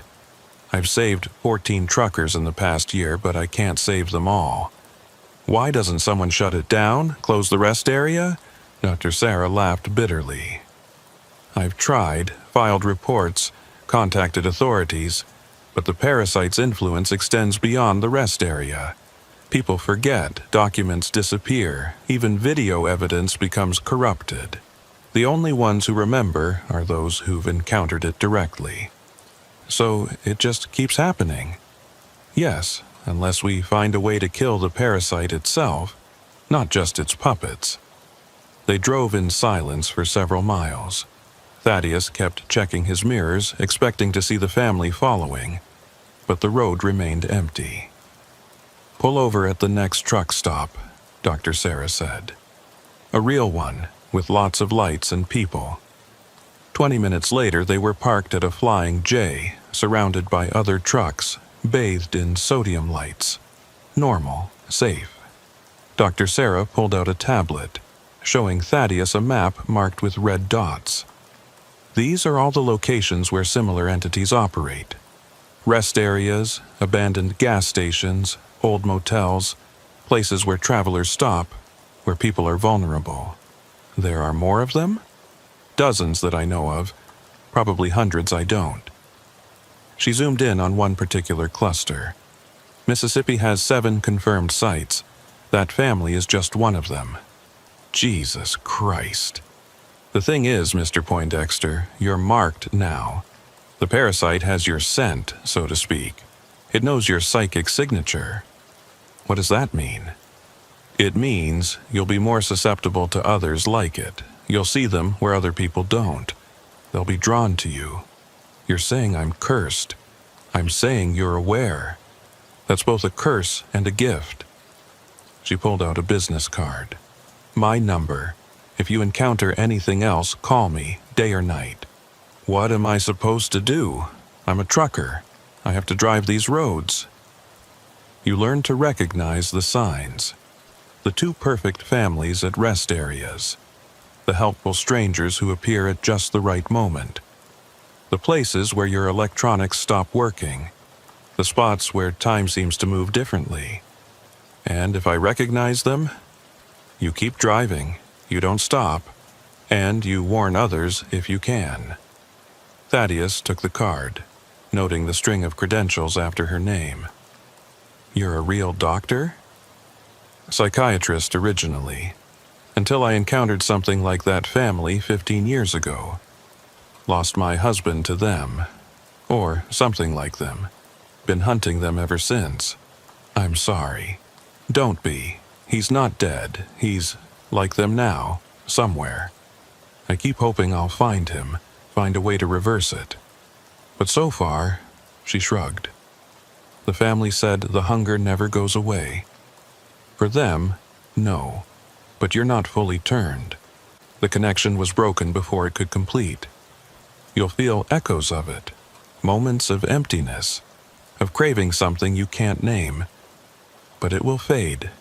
Mostly. Mostly. You'll always be sensitive to them now. You'll feel them before you see them. Consider it an early warning system. Thaddeus's phone buzzed. A text from an unknown number. You can't run forever. Family is family. Dr. Sarah looked at it and frowned. They shouldn't be able to do that, not from this distance. Another text. We're still hungry. Then another. So are you. And he was.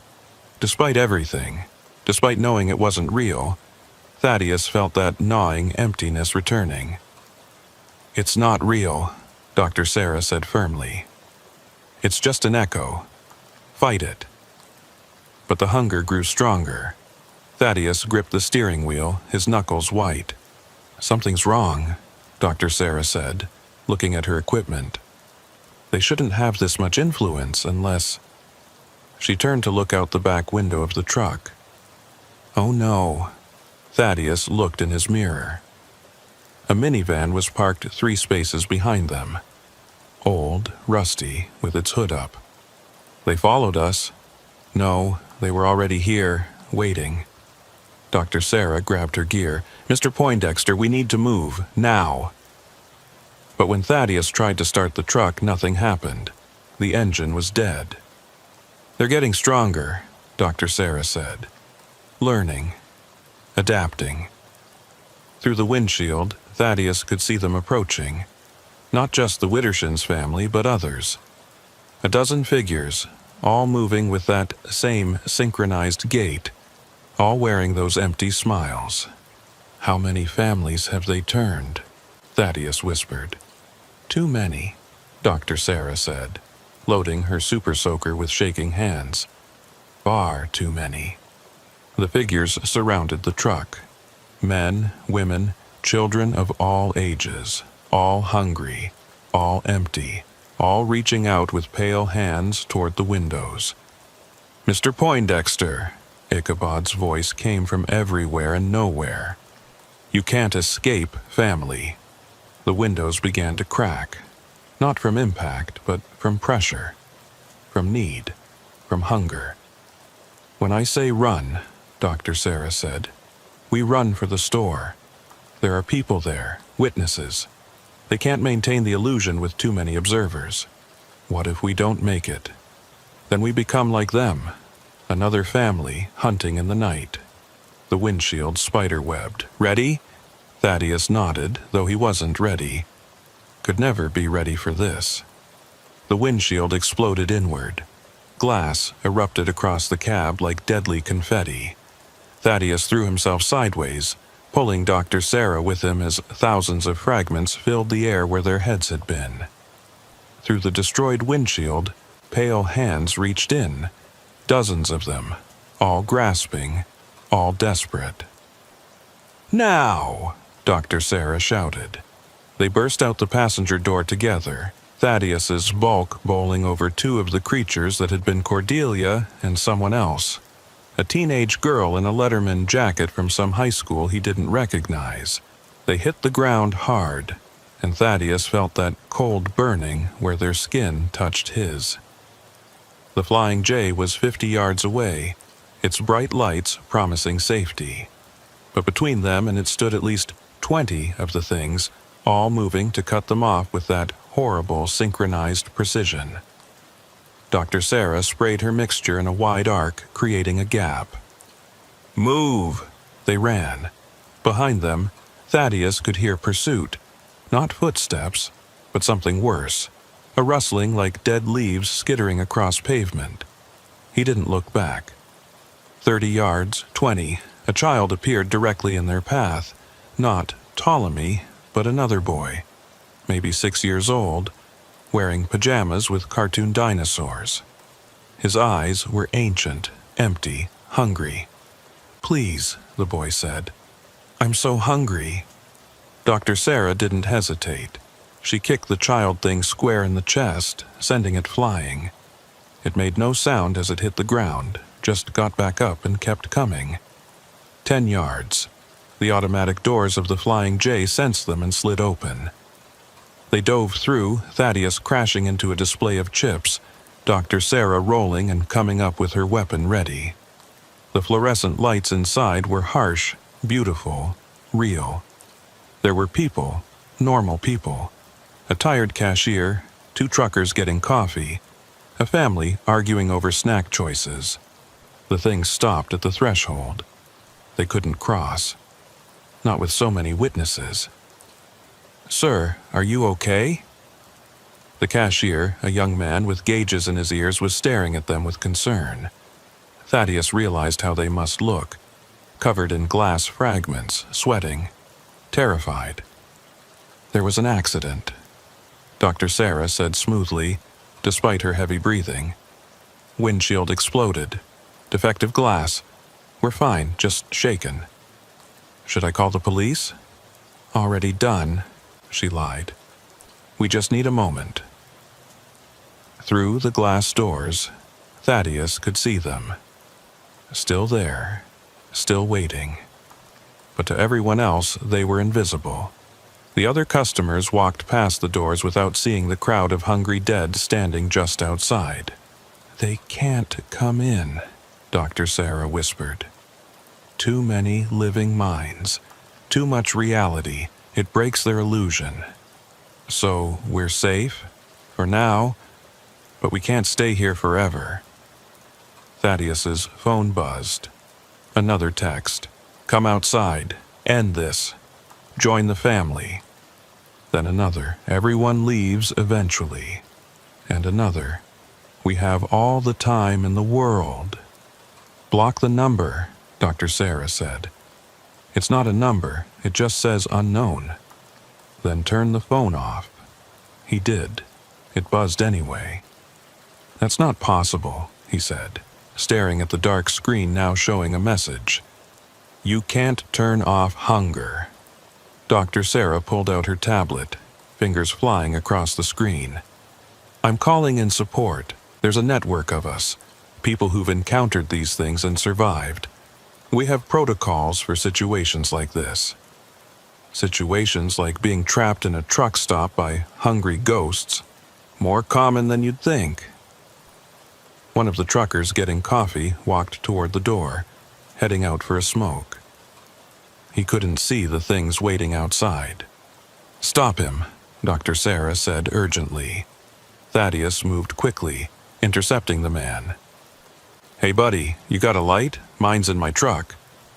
The trucker, an older black man with kind eyes, patted his pockets. Sure, hear you. Through the glass, Thaddeus saw Ichabod's face twist with rage. The thing that had been the Widdershins' patriarch pressed against the glass, and for just a moment, the trucker saw him. Jesus Christ! The trucker stumbled backward, lighter falling from his hand. What the hell is that? You can see them? Sarah asked, moving closer. See what I saw? I don't know what I saw. A face, but wrong. All wrong. You've encountered them before, Dr. Sarah said. It wasn't a question. Maybe not these ones, but something like them. You have the sensitivity. The trucker, his jacket said Marcus, looked between them. You talking about the things at rest stops? The families that ain't quite right? You know, Thaddeus breathed. Been driving 27 years. You see things. Learn what to avoid. Never stop at the Garrison exit in Kentucky. Never use the bathroom at the 12-mile service area in Montana. And never, ever help a family broken down at night. But you've never talked about it, Dr. Sarah said. Who'd believe me? Besides, talking about them seems to make them stronger. Like it invites them in. Outside, more figures were joining the crowd. Thaddeus recognized some of them from missing trucker posters he'd seen over the years. They all stood perfectly still, staring through the glass with their empty eyes. How long until dawn? Marcus asked. Dr. Sarah checked her phone. 3 hours. They'll be weaker then. Not gone, but weaker. Sunlight doesn't kill them, but it makes it harder for them to maintain the illusion. You know a lot about them, Thaddeus said. Marcus rolled up his sleeve, revealing old scars that looked like burns. Got too close once. Indianapolis, 2008. Family of 5 at a rest stop. Said their car was broken. I was young, stupid, helpful. They almost got me. Would have, if another trucker hadn't shown up with a flare gun. Fire hurts them? Fire, salt, running water. They're not ghosts, not exactly, but they follow some of the same rules. Why are there so many? Dr. Sarah was counting the figures outside. I've got 37 now. The Widdershins never traveled with this many. Maybe they called for help, Marcus said grimly. These things, they communicate somehow, share information. If one group finds a particularly tough target, they call in reinforcements, Thaddeus finished. His dead phone lit up again. 43 families now, more coming. 43 families, Dr. Sarah said, doing quick math. If each family is 4 people average, that's over 170 of them.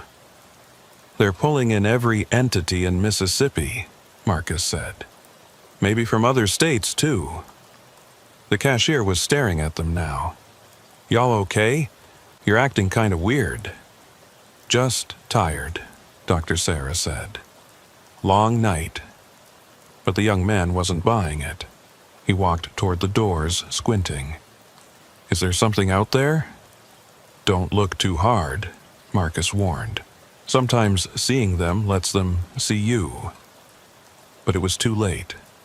The cashier's eyes widened as the veil lifted for him. Oh God, what are those things? The moment he saw them, they saw him. Every head turned in perfect unison to stare at the young man. Get away from the door, Dr. Sarah ordered.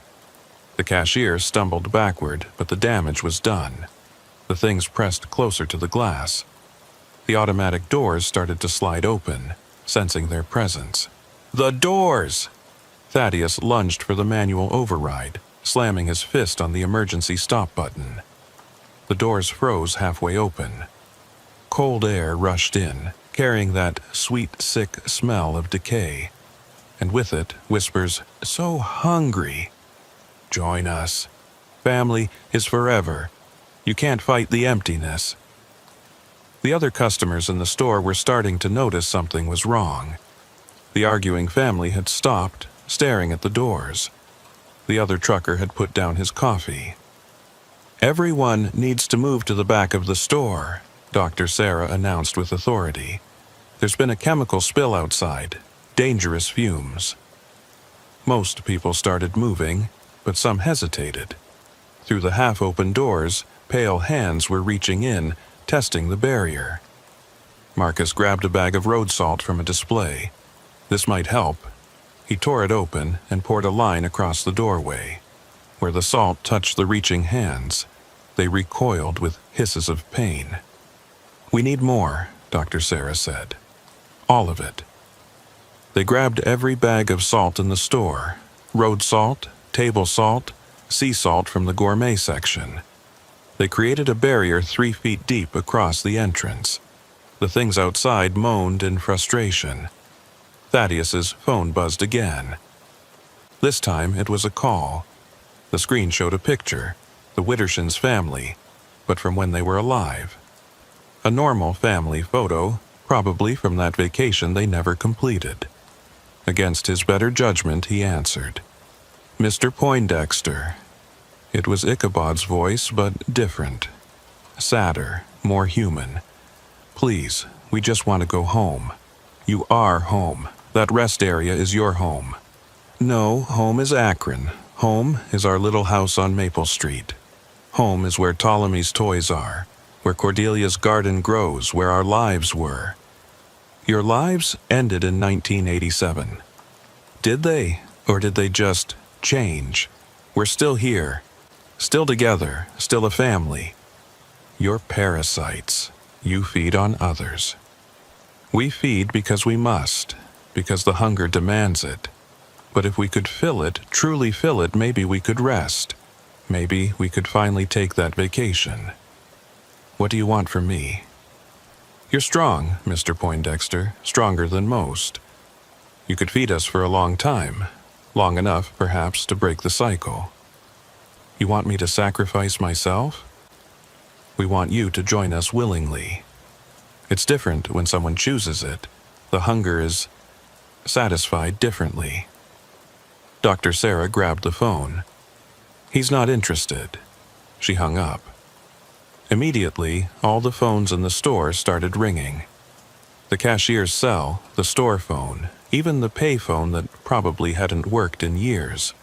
All ringing in unison. "Don't answer them," Dr. Sarah warned, but the cashier had already picked up the store phone. His face went pale as he listened. Then, without a word, he started walking toward the door.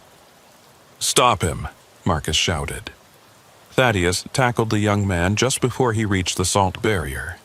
The cashier fought with surprising strength, muttering, "Family. Need to join the family." "He's been influenced," Dr. Sarah said. The call created a connection. The other customers were getting agitated. Some were trying to call 911, but their phones weren't working properly. Others were demanding to leave, not understanding why they were being kept inside. "We're going to have a panic soon," Marcus said. Through the doors, Thaddeus saw something that made his blood freeze. Cars were arriving in the parking lot. Dozens of them. All old, all in various states of decay. The vehicles of families that had been taken over the years. "They're all coming," he whispered. "Every one of them in the state." "Maybe more," Dr. Sarah said, watching her tablet. "I'm seeing energy signatures from Louisiana, Alabama, Tennessee. This is unprecedented. They've never gathered in these numbers before. Why now? Why us? Because you escaped twice. That's never happened before. You're an anomaly, and anomalies must be corrected." The fluorescent lights in the store began to flicker. The temperature dropped 10 degrees in seconds. "They're pushing against reality itself," Dr. Sarah said. "This many of them, all focused on one point. They might actually be able to break through. What happens if they do? Then this place becomes like the rest area, a wound in the world where the normal rules don't apply." The salt barrier began to smoke. The crystals were darkening, consumed by some invisible force. "We need another solution," Marcus said. Dr. Sarah was typing frantically on her tablet. "I've sent out an emergency call. Every hunter in 5 states knows what's happening, but help won't arrive in time. Then we fight," Thaddeus said, surprising himself with his determination. "With what? You can't fight hunger with your fists." "No, but you can feed it." They all looked at him. "You said they want me specifically, that I could feed them for a long time. What if I gave them what they wanted?"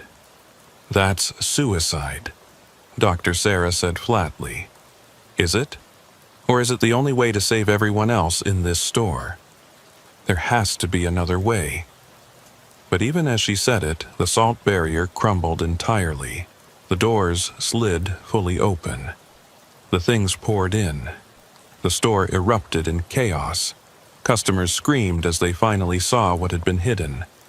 The pale figures moved through the aisles like a tide, reaching for anyone they could touch. Marcus threw bags of chips and cans of soup, anything he could grab. It didn't hurt them, but it slowed them slightly. Dr. Sarah emptied her super soaker, creating a path of burning, screaming entities, but there were too many. And in the middle of it all stood the Widdershins family, patient as death, waiting for Thaddeus to make his choice. "Mr. Poindexter," Ichabod said, his voice cutting through the chaos, "end this. You know what you have to do." Thaddeus looked around the store. The cashier was pressed against a wall, terrified. The family with children huddled behind the counter. Marcus and Dr. Sarah fought desperately, but they were being overwhelmed.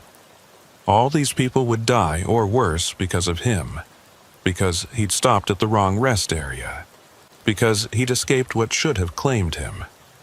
"If I come with you," he said, "you let everyone else go." "Thaddeus, no," Dr. Sarah shouted. "All of them," Thaddeus continued. "Every person in this store walks out alive and unchanged, and you never come back here, never hunt from this place again." Ichabod considered this. You'll come willingly? No resistance? No resistance. Then we have an accord. The chaos stopped instantly. The entities stepped back, creating a path from Thaddeus to the door. Don't do this, Dracera pleaded. Take care of my truck, Thaddeus said, tossing her his keys. Make sure my company knows. Tell them I had a heart attack or something. Something normal. There has to be another way. There isn't. He looked at Marcus. You know there isn't. Marcus nodded slowly, sadly. Sometimes the only way out is through. Thaddeus walked toward the door. Each step felt like a mile, but also like coming home. The hunger inside him, the one he'd been fighting, rose to meet its kin. The Widdershins family surrounded him as he exited the store. But something was different. They looked more human, more like the family in that old photo. Thank you, Cordelia said, and she sounded genuinely grateful. Will it hurt? Thaddeus asked. No, Ptolemy said, taking his hand. It's like going to sleep, and then waking up different. They led him to their van. Up close, he could see it clearly now. Not the decay he'd perceived before, but a vehicle caught between states. Real and unreal, solid and ethereal. One more thing, Thaddeus said. I want to know what you really are. Ichabod smiled sadly. We don't know. We only know what we became. The hunger came to us as it came to those before us, and as it will come to those after. It's older than memory, older than meaning. It simply is. And now, I'll be part of it. Yes, but also part of us, part of a family. You'll never be alone again. That should have been horrifying. But to a man who'd driven alone for so many years, who'd eaten so many meals in empty truck stops, who'd spent so many nights in the isolation of his cab, it was almost appealing. He got in the van. The moment he sat down, he felt the change beginning. Not painful, just different. The world looked different. The store, which had seemed so bright and safe, now looked harsh and uninviting. The people inside looked like candles, flickering with life force he could almost taste. The hunger will be strong at first, Cordelia said, sitting beside him. But we'll teach you to control it, to take only what you need, only from those who won't be missed. Like you took from me? You were different, Ichabod said, starting the van. The engine sounded like whispers. You were strong enough to carry us all, to fill the void that's been growing for decades. With you, we might finally be able to rest. Or to move on, Ptolemy added hopefully. As they drove away, Thaddeus saw Dr. Sarah and Marcus standing in the doorway of the store. Dr. Sarah was crying. Marcus saluted. His phone, his dead, turned-off phone, lit up one last time. A text from Dr. Sarah. I'll find a way to save you, I promise. But Thaddeus knew she wouldn't. Couldn't. Because he was already gone, already changing, already becoming something else. The convoy of dead families followed them out of the parking lot, a funeral procession for his humanity. They drove back toward the rest area, back to the space between spaces where things like them belonged. As the miles passed, Thaddeus felt his old life falling away. His memories became fuzzy, distant. His name started to feel foreign. The hunger grew, but so did something else, a sense of belonging, of purpose. Welcome to the family, the Widdershins said in unison. And despite everything, despite the horror of what he'd become, Thaddeus found himself saying, "Thank you." The rest area appeared ahead, exactly where it always was, where it never was. Home. As they pulled in, Thaddeus saw other truckers already there. Future family members, though they didn't know it yet. One of them, a young woman driving a FedEx truck, was walking toward the restroom. Should we? Cordelia asked. The hunger surged, demanding, relentless. Yes, Thaddeus heard himself say, we should. They got out of the van, moving in perfect synchronization. The woman looked up, saw them, smiled uncertainly. Hi there, Thaddeus said, his voice already taking on that hollow, pleasant tone. Having trouble with your truck? We'd be happy to help. We're like a family here. The woman's smile widened. That's so kind of you. Actually, I could use some help. And so it continued. And so it would always continue, until the hunger was finally fed. But the hunger is never fed. The GPS had been acting strange for the last 40 miles, cutting in and out with bursts of static that sounded almost like whispers. Bartholomew Quimbley had driven these Mississippi backroads for 12 years, but tonight, in the thick of a moonless August night, nothing looked familiar. He'd taken what he thought would be a shortcut off Highway 61, following a route suggested by another trucker at the last weigh station. Saves you an hour if you're heading to Natchez, the man had said, sketching out directions on a napkin. Just follow County Road 427 until you hit the fork, then bear left. But there had been 3 forks so far, and no sign of County Road 427. Bartholomew's Peterbilt rumbled through the darkness, high beams cutting through humidity so thick it looked like fog. The 40-foot refrigerated trailer behind him was loaded with medical supplies bound for a hospital in Natchez, supplies that absolutely had to arrive by morning. The penalty clause in the contract would bankrupt his small owner-operator business if he failed to deliver on time. At 61 years old, Bartholomew had thought he'd seen everything the road could throw at him. He'd driven through blizzards in Montana, sandstorms in Nevada, even a tornado in Oklahoma. But being lost in Mississippi felt different. Wrong. The trees pressed in on both sides of the narrow road, Spanish moss hanging like funeral shrouds. No lights anywhere except his own. No other vehicles. No signs of civilization at all. The fuel gauge read a quarter tank. Enough to go maybe 60 more miles if he was careful.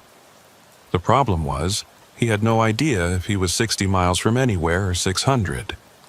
His phone showed no signal, hadn't for the last hour. The CB radio produced nothing but static on every channel.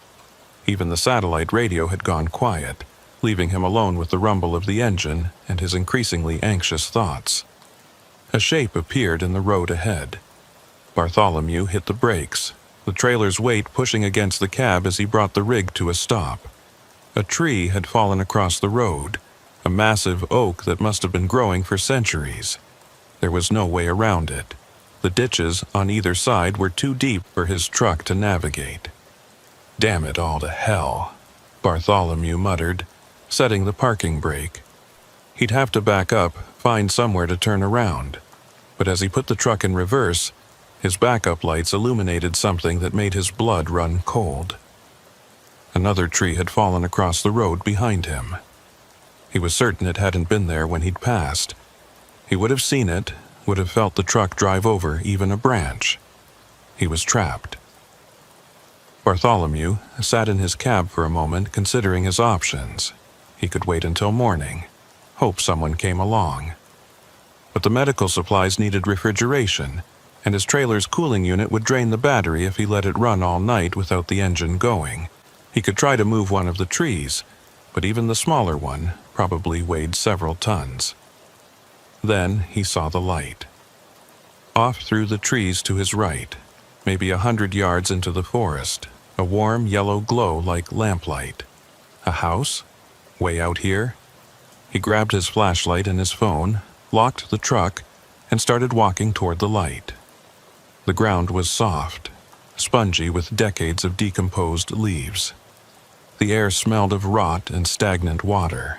Something rustled in the underbrush, keeping pace with him but staying just out of his flashlight's beam. The light grew brighter as he pushed through the undergrowth. Then, suddenly, the trees opened up into a cleared area. and Bartholomew found himself looking at the most incongruous thing he'd ever seen in the Mississippi backwoods. It was a house, but not the rundown shack or modest farmhouse he'd expected. This was a mansion, 3 stories of pristine white columns and wraparound porches, like something out of Gone with the Wind.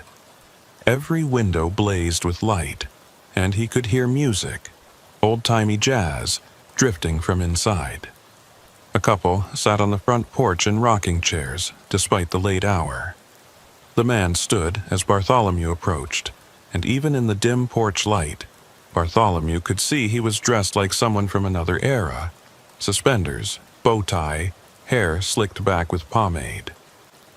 "Well, well," the man called out in a cultured southern accent. "A visitor. How delightful. I'm Archibald Pennywhistle, and this is my wife, Magnolia." The woman stood as well, smoothing down a dress that belonged in a 1950s catalog. She was beautiful in an unsettling way, like a porcelain doll that had been too perfectly painted. "I'm sorry to bother you folks," Bartholomew said, stopping at the porch steps. "My truck is blocked by fallen trees and I'm lost.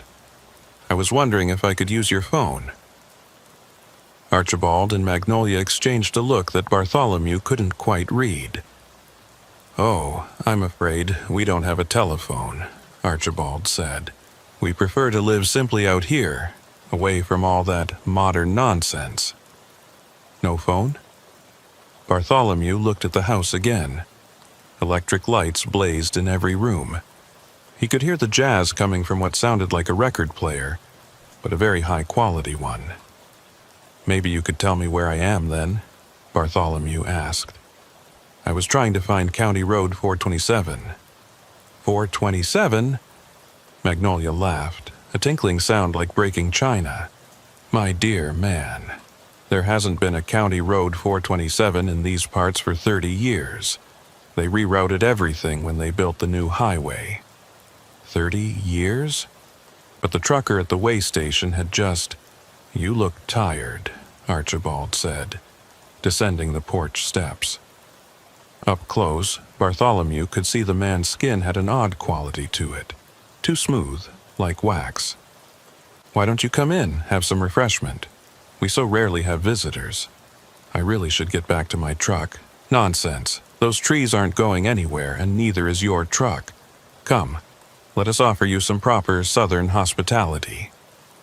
There was something in the way he said it that made it sound less like an invitation and more like a command.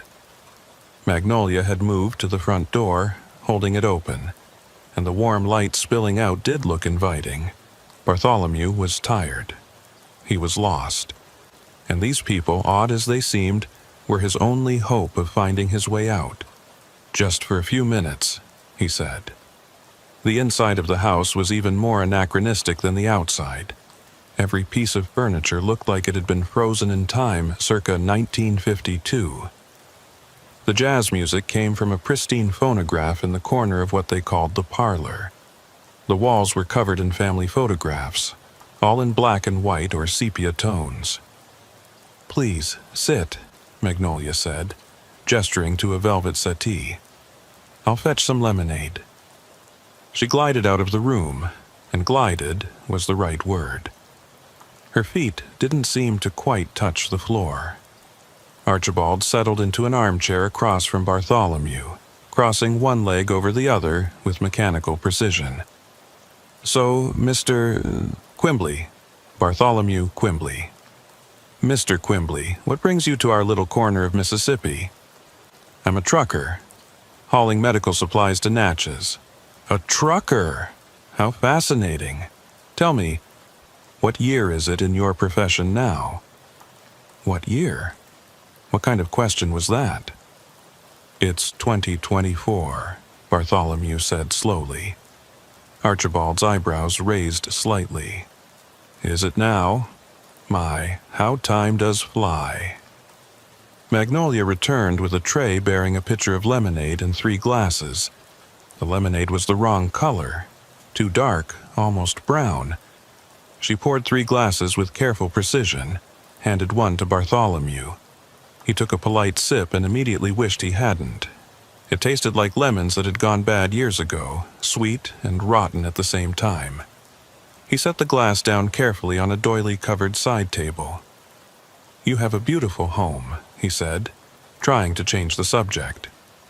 "We've been here a very long time," Magnolia said, settling beside her husband. They moved in perfect synchronization, like dancers following choreography only they could hear. "How long?" "Oh, time is such a relative thing," Archibald said. "Sometimes it feels like yesterday, sometimes like centuries." Bartholomew stood up. Every instinct was screaming at him to leave. "I really should check on my truck. Thank you for the lemonade." "But you haven't asked the important question yet," Magnolia said. "What question?" "How to leave, of course." The temperature in the room seemed to drop 10 degrees. The jazz music slowed, warped, like the record was melting. "The roads around here," Archibald said, standing as well. "They're tricky. They don't always go where you think they will. Don't always take you where you want to go. Sometimes," Magnolia added, also rising, "they bring you exactly where you're meant to be. I'm meant to be in Natchez, with my delivery. Are you, or are you meant to be here with us? We've been waiting for someone like you. Someone like me. Someone strong. Someone with endurance. Someone who can help us with our particular situation." Bartholomew backed toward the door. "I think there's been a misunderstanding. I just need directions." "We all need something, Mr. Quimbley," Archibald said, following him step for step. "You need directions. We need assistance." "With what?" They exchanged that look again, and this time Bartholomew caught what it meant. Hunger. They were looking at him like he was a meal. "You see," Magnolia said, her voice dropping to barely above a whisper, "we've been here so very long. And we're so very tired, but we can't leave, can't rest, can't stop." "Stop what?" "Collecting," Archibald said. The photographs on the walls suddenly made sense. They weren't all of the same family. They were different people, dozens of them, maybe hundreds, all posed in the same positions, in the same rooms, wearing similar clothes, like a collection. "Those are," Bartholomew started. "Our guests," Magnolia finished, "over the years. So many travelers, lost on these roads. We offer them hospitality. Some accept, some don't." "What happened to them?" "They're still here," Archibald said, and his smile was too wide, showing too many teeth. "Would you like to meet them?" Bartholomew ran. He burst through the front door, leaped off the porch, and ran toward the trees where he'd entered the clearing. Behind him, he heard Archibald and Magnolia laughing. Not the normal laughter of amused hosts, but something else. Something that sounded like wind through a graveyard. The trees seemed denser than before. The path he'd taken vanished. Branches caught at his clothes. Roots tried to trip him. His flashlight flickered and died, leaving him to stumble through the darkness guided only by the faint glow of his truck's marker lights in the distance. When he finally broke through to the road, he saw something that made him stop dead in his tracks. The fallen trees were gone. The road was clear in both directions. But his truck was different. Older, covered in rust and moss like it had been sitting there for years. The trailer's refrigeration unit was silent, dark. The tires were flat, rotted. "That's not possible," he whispered. "Time is such a relative thing." He spun around. Archibald and Magnolia stood at the edge of the forest, still in their perfect clothes, still wearing their perfect smiles. "Your truck has been here for quite some time," Magnolia said. "Though, I suppose it's only been a few minutes for you." "That's not my truck." "Isn't it? Check the registration." Check the cargo." Against his better judgment, Bartholomew approached the cab. The door creaked open on rusty hinges. Inside, scattered on the seat, were his possessions: his logbook, his sunglasses, his coffee mug.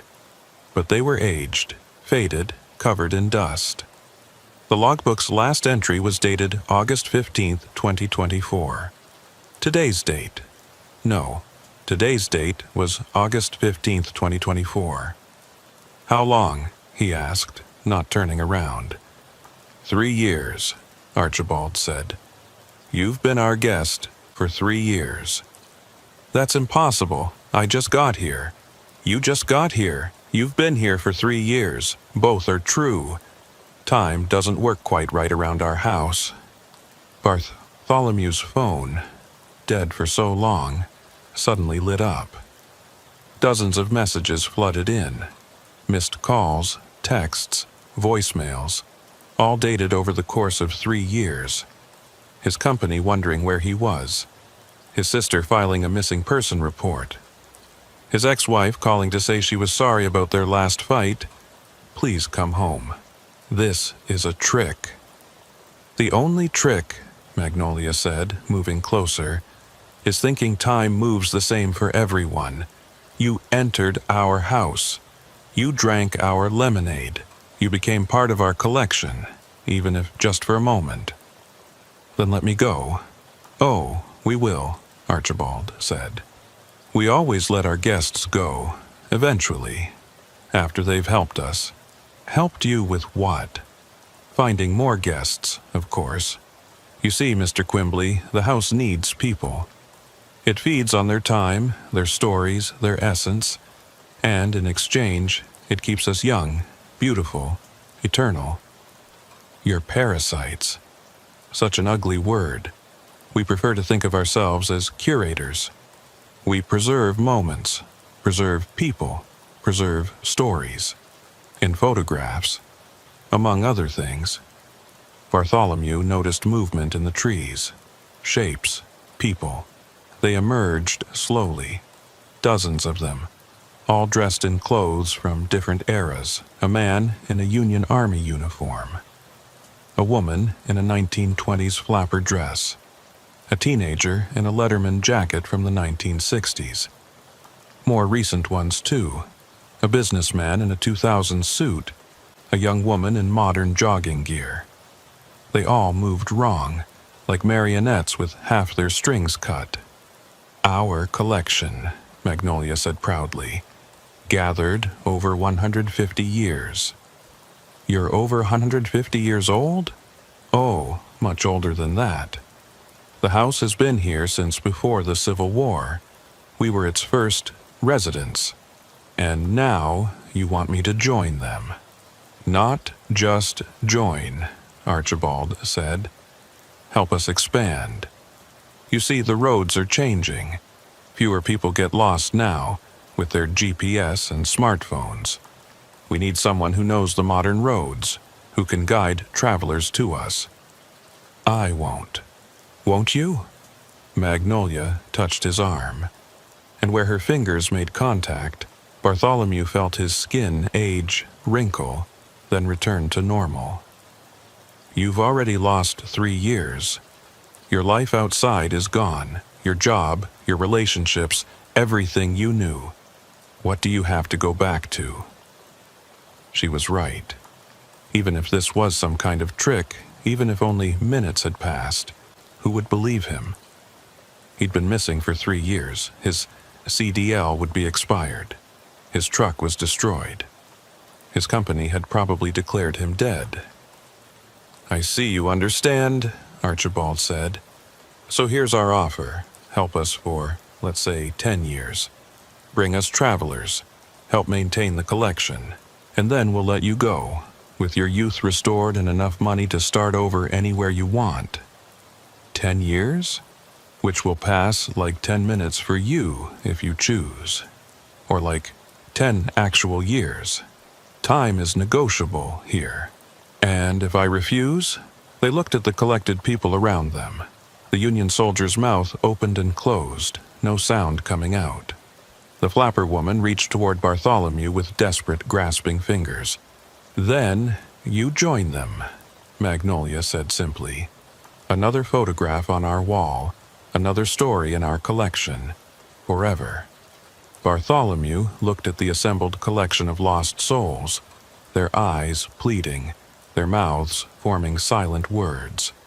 The Union soldier kept pointing at something, his own throat, then at Archibald, then at the house, trying to communicate something.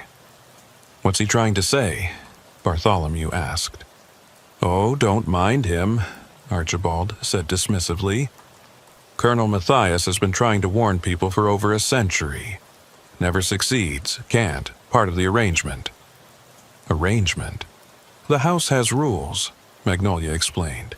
"Those who are collected can't speak to newcomers, can't write, can't communicate in any meaningful way. It prevents complications." The businessman from the 2000s was holding up his fingers. 3, then 0, then 3, then 0. Over and over. 303, Bartholomew guessed. The man shook his head violently, then tried again. This time he held up 3 fingers, pointed at Bartholomew, pointed at himself, then made a 0 with his hand. 3, me, you, 0. 3 years, the jogger suddenly said, and everyone turned to stare at her in shock. 3 years becomes 0. He's trying to tell you. Her voice cut off mid-sentence. Archibald had raised his hand, and she froze completely, like someone had hit pause on a video. "Well, that's unfortunate," he said. "She must be newer than we thought. The binding hasn't fully set." He walked over to the frozen jogger, touched her forehead. She collapsed, then slowly got back up, her eyes now as empty as the others. "What did you do to her?" "Reset her. She'll be more compliant now." Magnolia sounded bored. "They all fight at first, then they accept, then they help. It's the way of things. You said 3 years had passed, but that businessman was trying to tell me something different." "Was he? How can you trust someone who's been here so long? The mind plays tricks after a while." But Bartholomew had caught something in their expressions when the jogger spoke. Fear. Just for a moment, but it was there.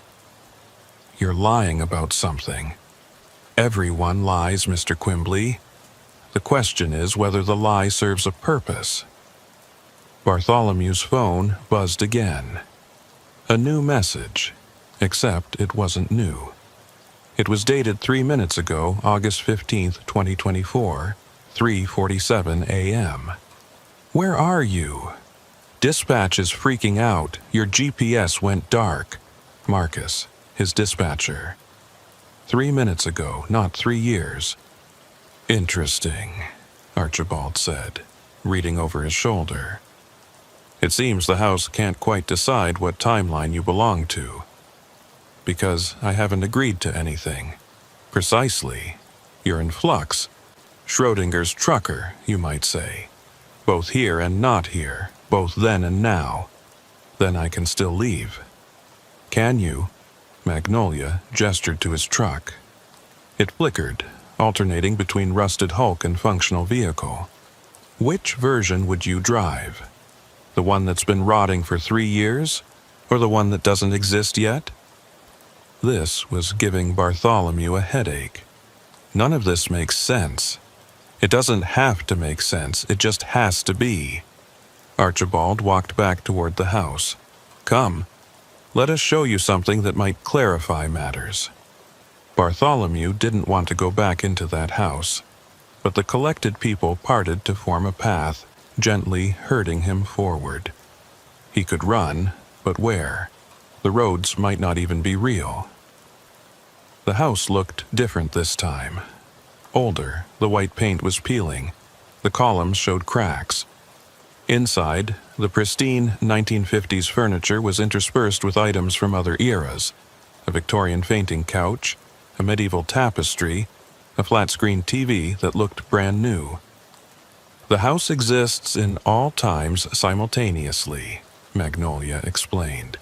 We've simply learned to navigate it. They led him upstairs, down a hallway that was much longer than the house's exterior dimensions should have allowed.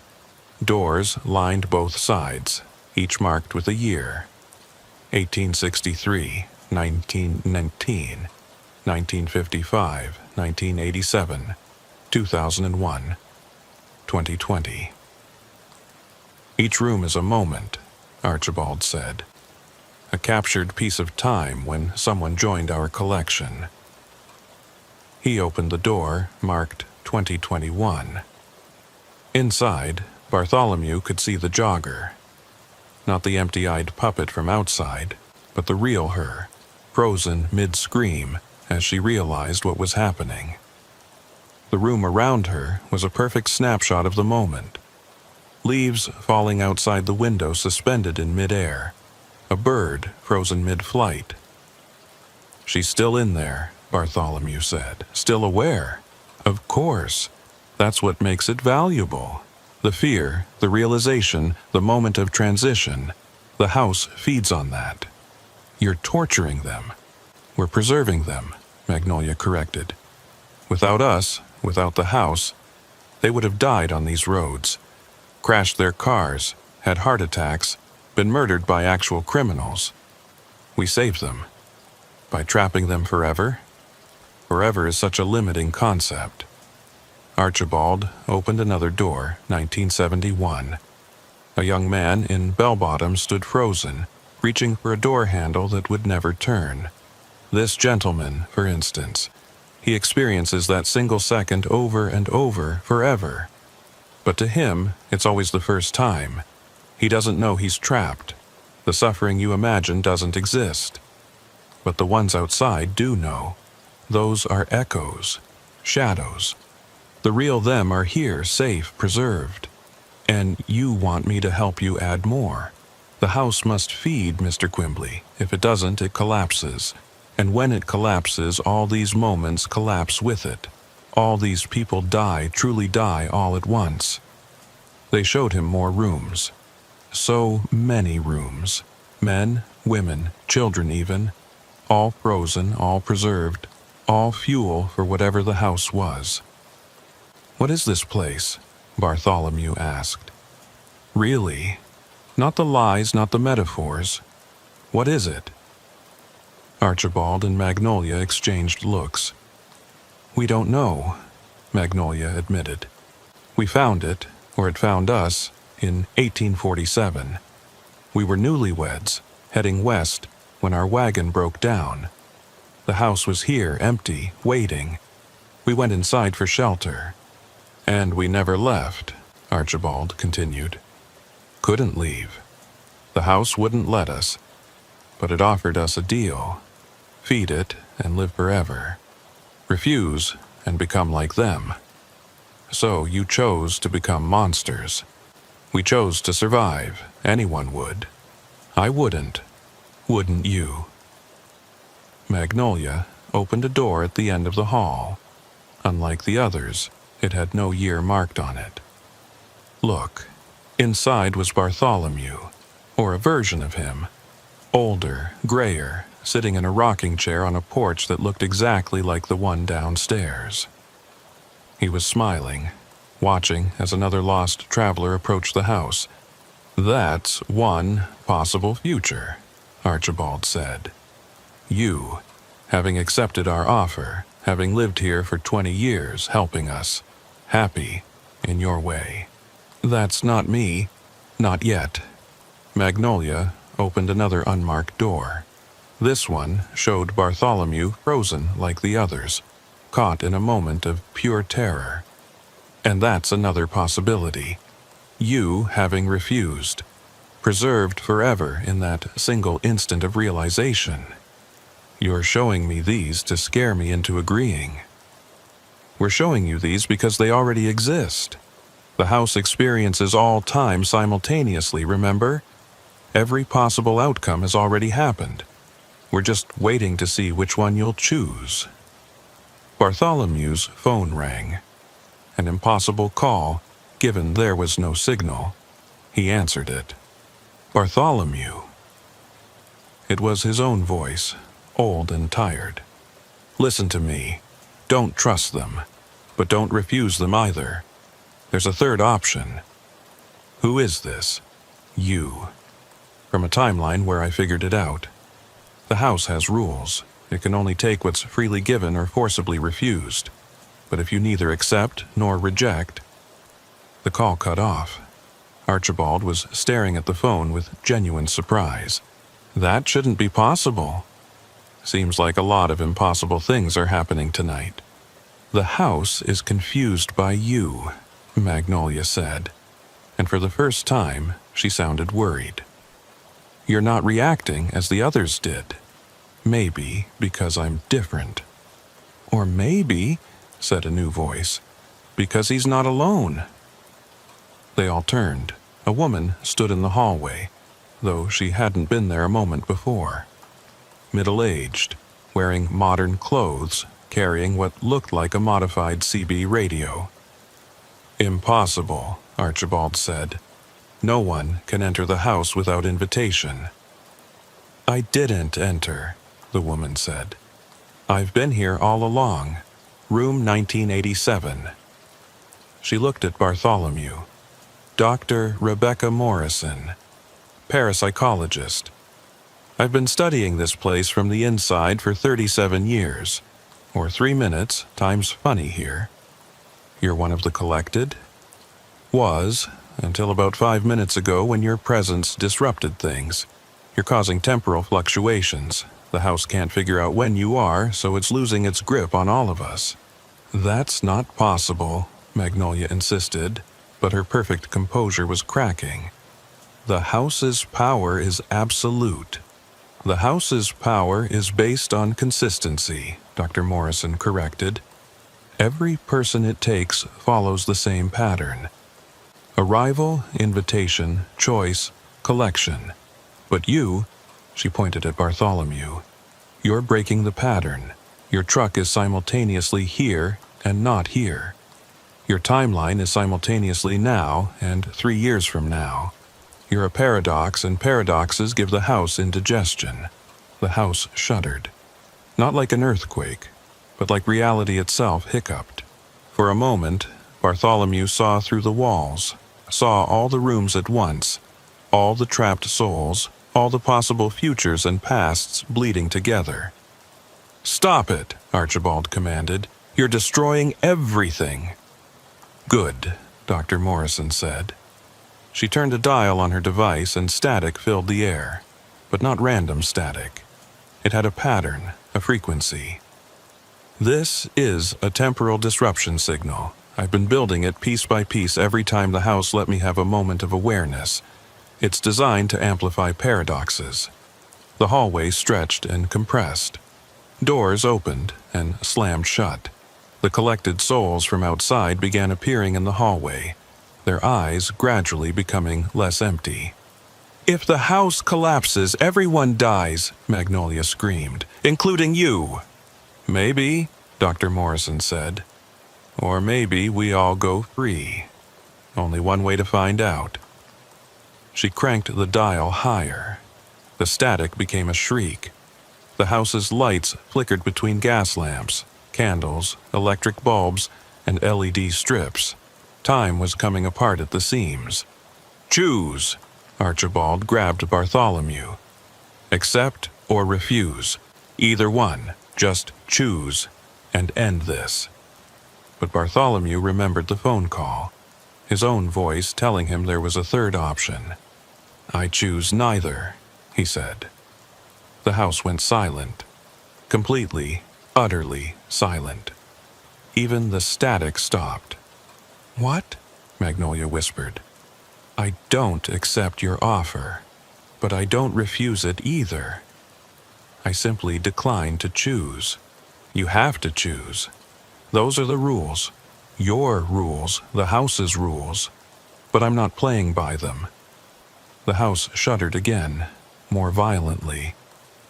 Cracks appeared in the walls, but through them, Bartholomew could see not the outside, but other times, the Civil War, the Great Depression, last Tuesday.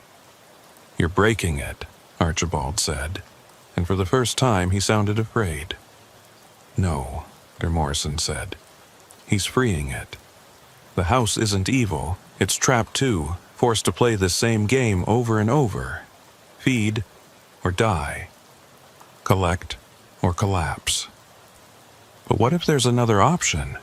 What option? Let go. The cracks in reality widened. Through them, Bartholomew could see every moment the house had ever experienced simultaneously. The first peoples who had lived on this land, long before European colonization. Spanish explorers in the 1500s. French settlers. The plantation that had stood here before the house's construction in 1842, the fire that destroyed it in 1863, its rebuilding, its abandonment, its rediscovery by Archibald and Magnolia. "This is wrong," he said suddenly. "You said you found the house in 1847, but it wasn't built until 1842. Archibald and Magnolia exchanged panicked looks. "You're not the original owners," Dr. Morrison said, understanding dawning on her face. "You're just the longest-serving collected. You made a deal with something else, something older." "Shut up!" Magnolia's face was no longer beautiful. It was cracking like old paint, revealing something underneath. "You don't know what you're talking about." "The house was built on something," Bartholomew said, pieces clicking together. "Something that was already here, something that needed to feed." The floor beneath them became transparent. Below, far below, deeper than any basement should go, something moved. Something vast and dark and hungry. "Oh my God," Dr. Morrison breathed. It wasn't a house. It had never been a house. The house was just bait, like an angler fish's lure. The real thing was underneath, had always been underneath, waiting. "It's been here since before humans walked this land," Archibald said, his voice hollow. "The indigenous peoples knew. They avoided this place, called it the hunger that waits. But European settlers didn't listen, built here anyway. And it adapted," Magnolia added. "Learned to use human structures, human forms, learned to feed more efficiently. And you help it. We have no choice." Archibald's facade cracked completely, revealing not a monster but a terrified man. "It has us. Has had us for so long we don't remember who we really were. We're as trapped as anyone." "Then help us stop it," Dr. Morrison said. "Can't. The binding is too strong. We can only do what it wants." The thing below stirred. The house shook. Through the transparent floor, Bartholomew could see tentacles. No, not tentacles. Something worse. Extensions of space-time itself, reaching through dimensions, through moments, collecting, feeding, growing. "But he can," Magnolia pointed at Bartholomew. "He's not bound, not collected, not yet. What can I do against that?" "Choose," Dr. Morrison said. "But not the choice they offered.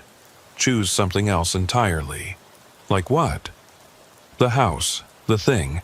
It feeds on transitions. The moment someone goes from free to trapped, from alive to preserved, it's addicted to that moment of change. So, give it the ultimate transition. Give it its own death." "How?" Dr. Morrison held up her device. "This doesn't just disrupt time. It reverses it. Locally, anyway. I can send the house back to before it existed, but someone has to activate it from inside the thing's true body. That's suicide. Maybe, or maybe it's the only way any of us get out of here." The collected souls were all in the hallway now, dozens of them, all looking at Bartholomew with desperate hope. The Union soldier, the flapper, the businessman, the jogger, all the photographs from the walls. Real people, trapped for so long they'd forgotten their own names. If I do this, what happens to them? They go back, Dr. Morrison said, to their own times, their own lives, as if this never happened. And the penny whistles? Archibald and Magnolia looked at each other with something that might have been relief. We go back, too, Archibald said. To 1847. To our wagon on the road. To the choice we should have made. To keep going. To anywhere but here. And you? Bartholomew asked Dr. Morrison. I go back to 1907. To my car breaking down. To the choice to walk to this house or wait for help. And this time, I wait. And me? You go back to 3 minutes ago. To your truck blocked by trees that were never really there. And you turn around, you take the long way.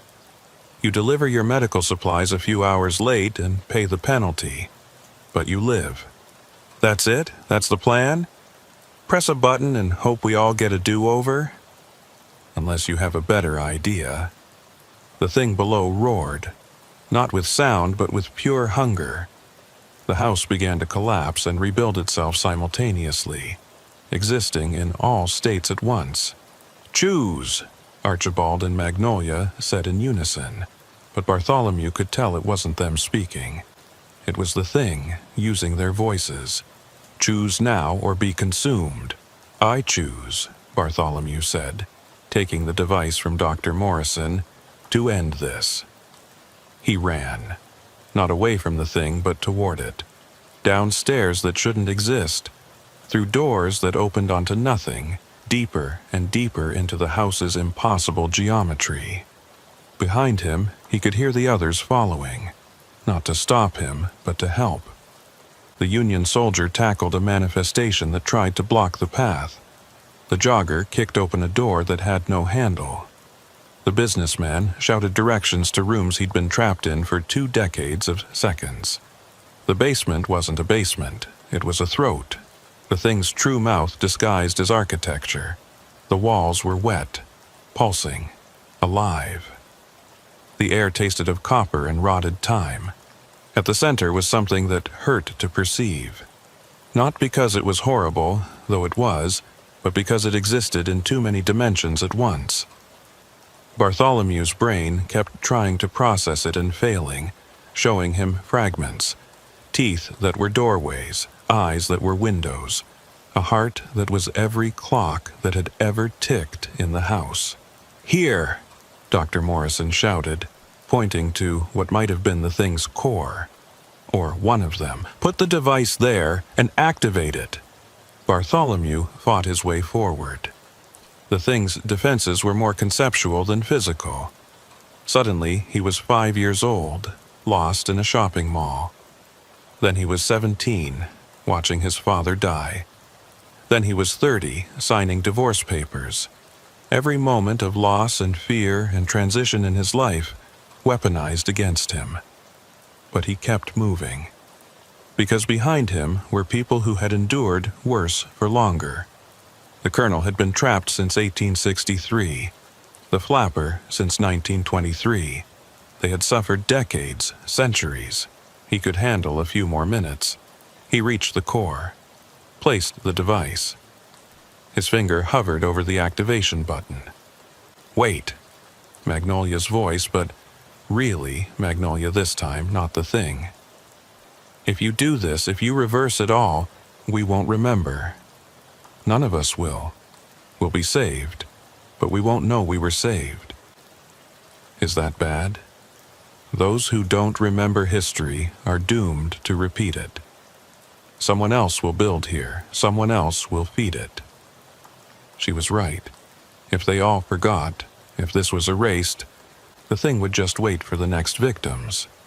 Unless, Dr. Morrison said, someone remembers. Someone outside the effect. How? Your truck. It's been in temporal flux this whole time, existing both here and not here.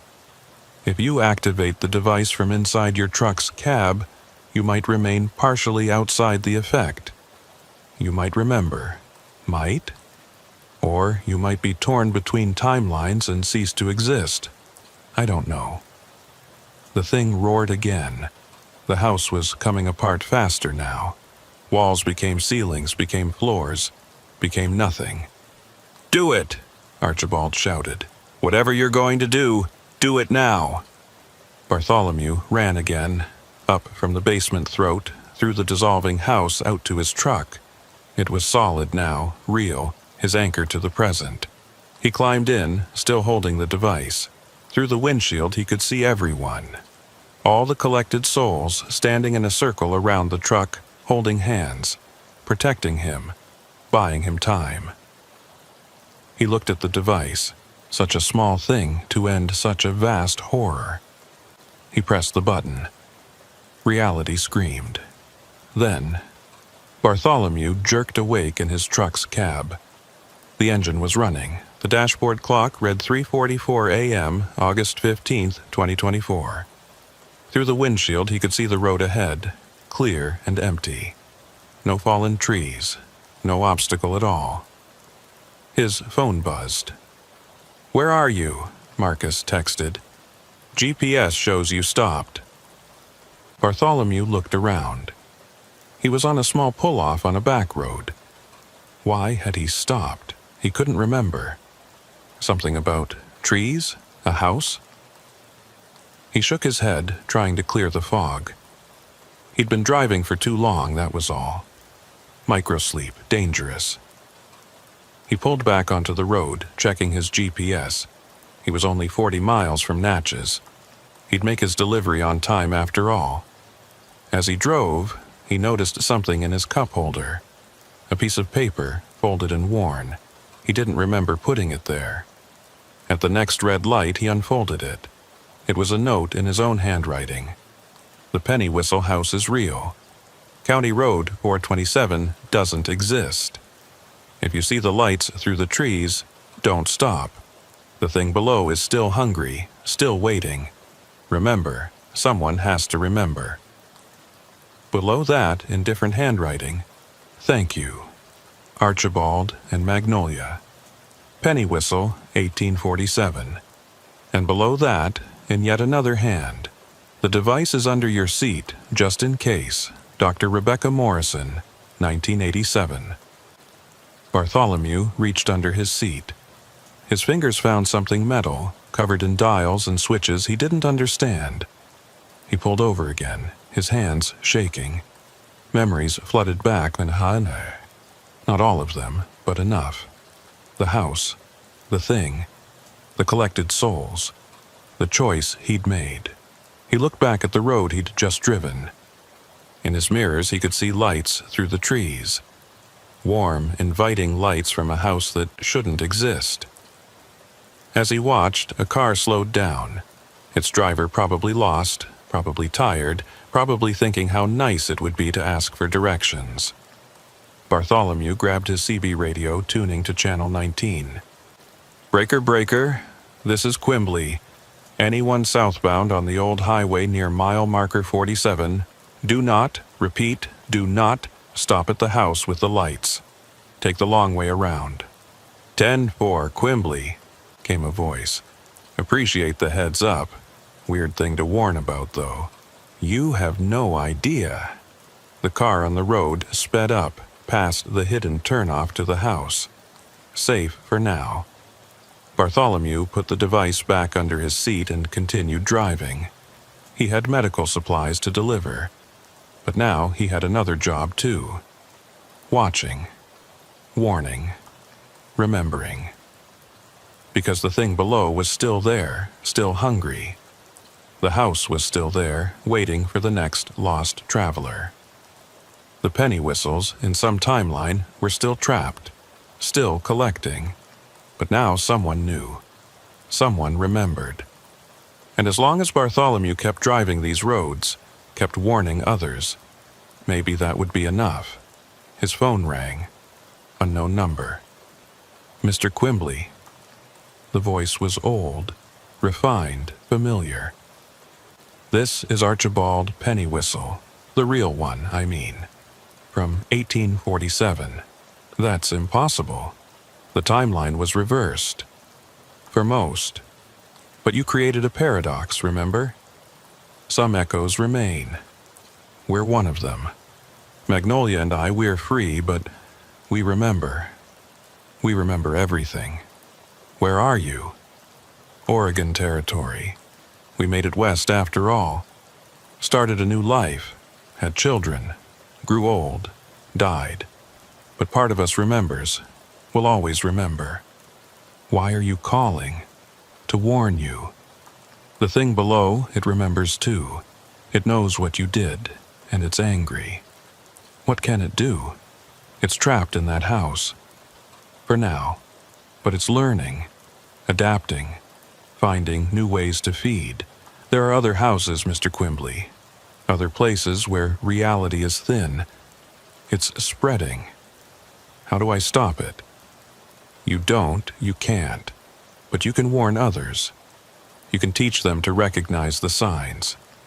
The too perfect hospitality. The offers that seem too good. The choices that aren't really choices. That's all? That's everything. Knowledge is power, Mr. Quimbley. And now you have knowledge most people don't. Use it. The call ended. Bartholomew drove in silence for a while, processing everything. Then he noticed something. Other trucks on the CB were talking, and their conversation was strange.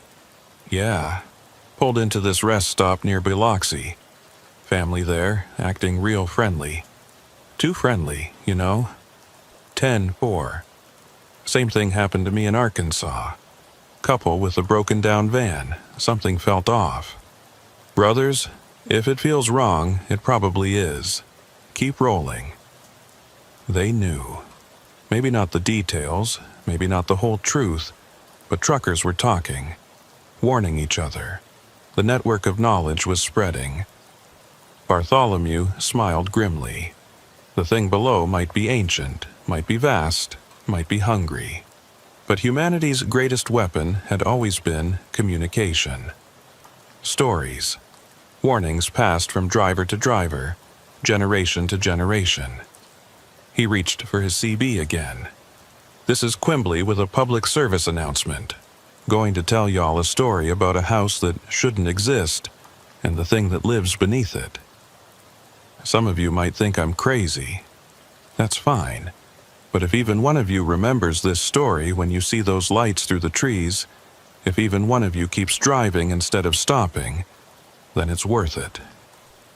He started talking, telling the story of the penny whistle house. Other truckers listened, some laughed, some called him crazy, but some, the ones who'd had their own close calls, their own strange encounters, they believed. Miles passed. The story spread. CB to CB, truck stop to truck stop, driver to driver. The modern version of an ancient tradition, sitting around the fire warning about the dangers in the dark. Bartholomew delivered his medical supplies with 2 minutes to spare. As he was signing the paperwork, the receiving clerk said, "Heard a weird story on the CB coming in. Something about a house that collects people?"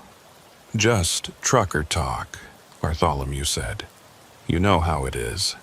Long hours, dark roads, imagination runs wild."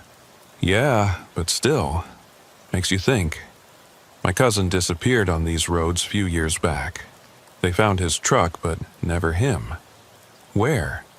"Old highway, near mile marker 47. Bartholomew's blood chilled. "Your cousin, what was his name?" "Robert, why?" He thought of the businessman in the 2000 suit desperately trying to communicate. "No reason, just, if you ever drive that stretch, don't stop, no matter what you see." The clerk laughed nervously. "You really believe that story?" "I believe in being careful. These roads, they're older than we think, and some things are older still." He left the clerk with that thought and headed back to his truck. He had another load to pick up, another long drive ahead, But now he had a purpose beyond just delivering cargo. Every mile he drove, he watched for the signs. Every trucker he met, he shared the warning. Most didn't believe, but some did, and those some told others. The network grew. 3 months later, Bartholomew was at a truck stop in Tennessee when he overheard 2 drivers talking. Family at a rest area tried to get me to come to their house. Middle of nowhere, Mississippi. Something about them felt wrong. You didn't go? Nah, remembered that story. The penny whistle warning, they're calling it. Probably saved my life. The penny whistle warning. It had a name now. It was becoming legend. Bartholomew smiled and ordered another coffee. Outside, his truck waited, the device still hidden under the seat. His insurance against the thing below. But his real weapon was simpler. It was the CB radio, the network of drivers, the ancient human tradition of warning others about dangers on the road. The thing below was old, hungry, patient. But humanity was older, hungrier for survival, and infinitely more patient. The roads stretched on, endless and dark. But they were a little safer now, because someone remembered. Someone warned, someone watched. And somewhere, in a house that existed and didn't exist, in a time that was and wasn't, a thing that had fed on human souls for millennia felt something it had never felt before. Fear, because its prey was learning.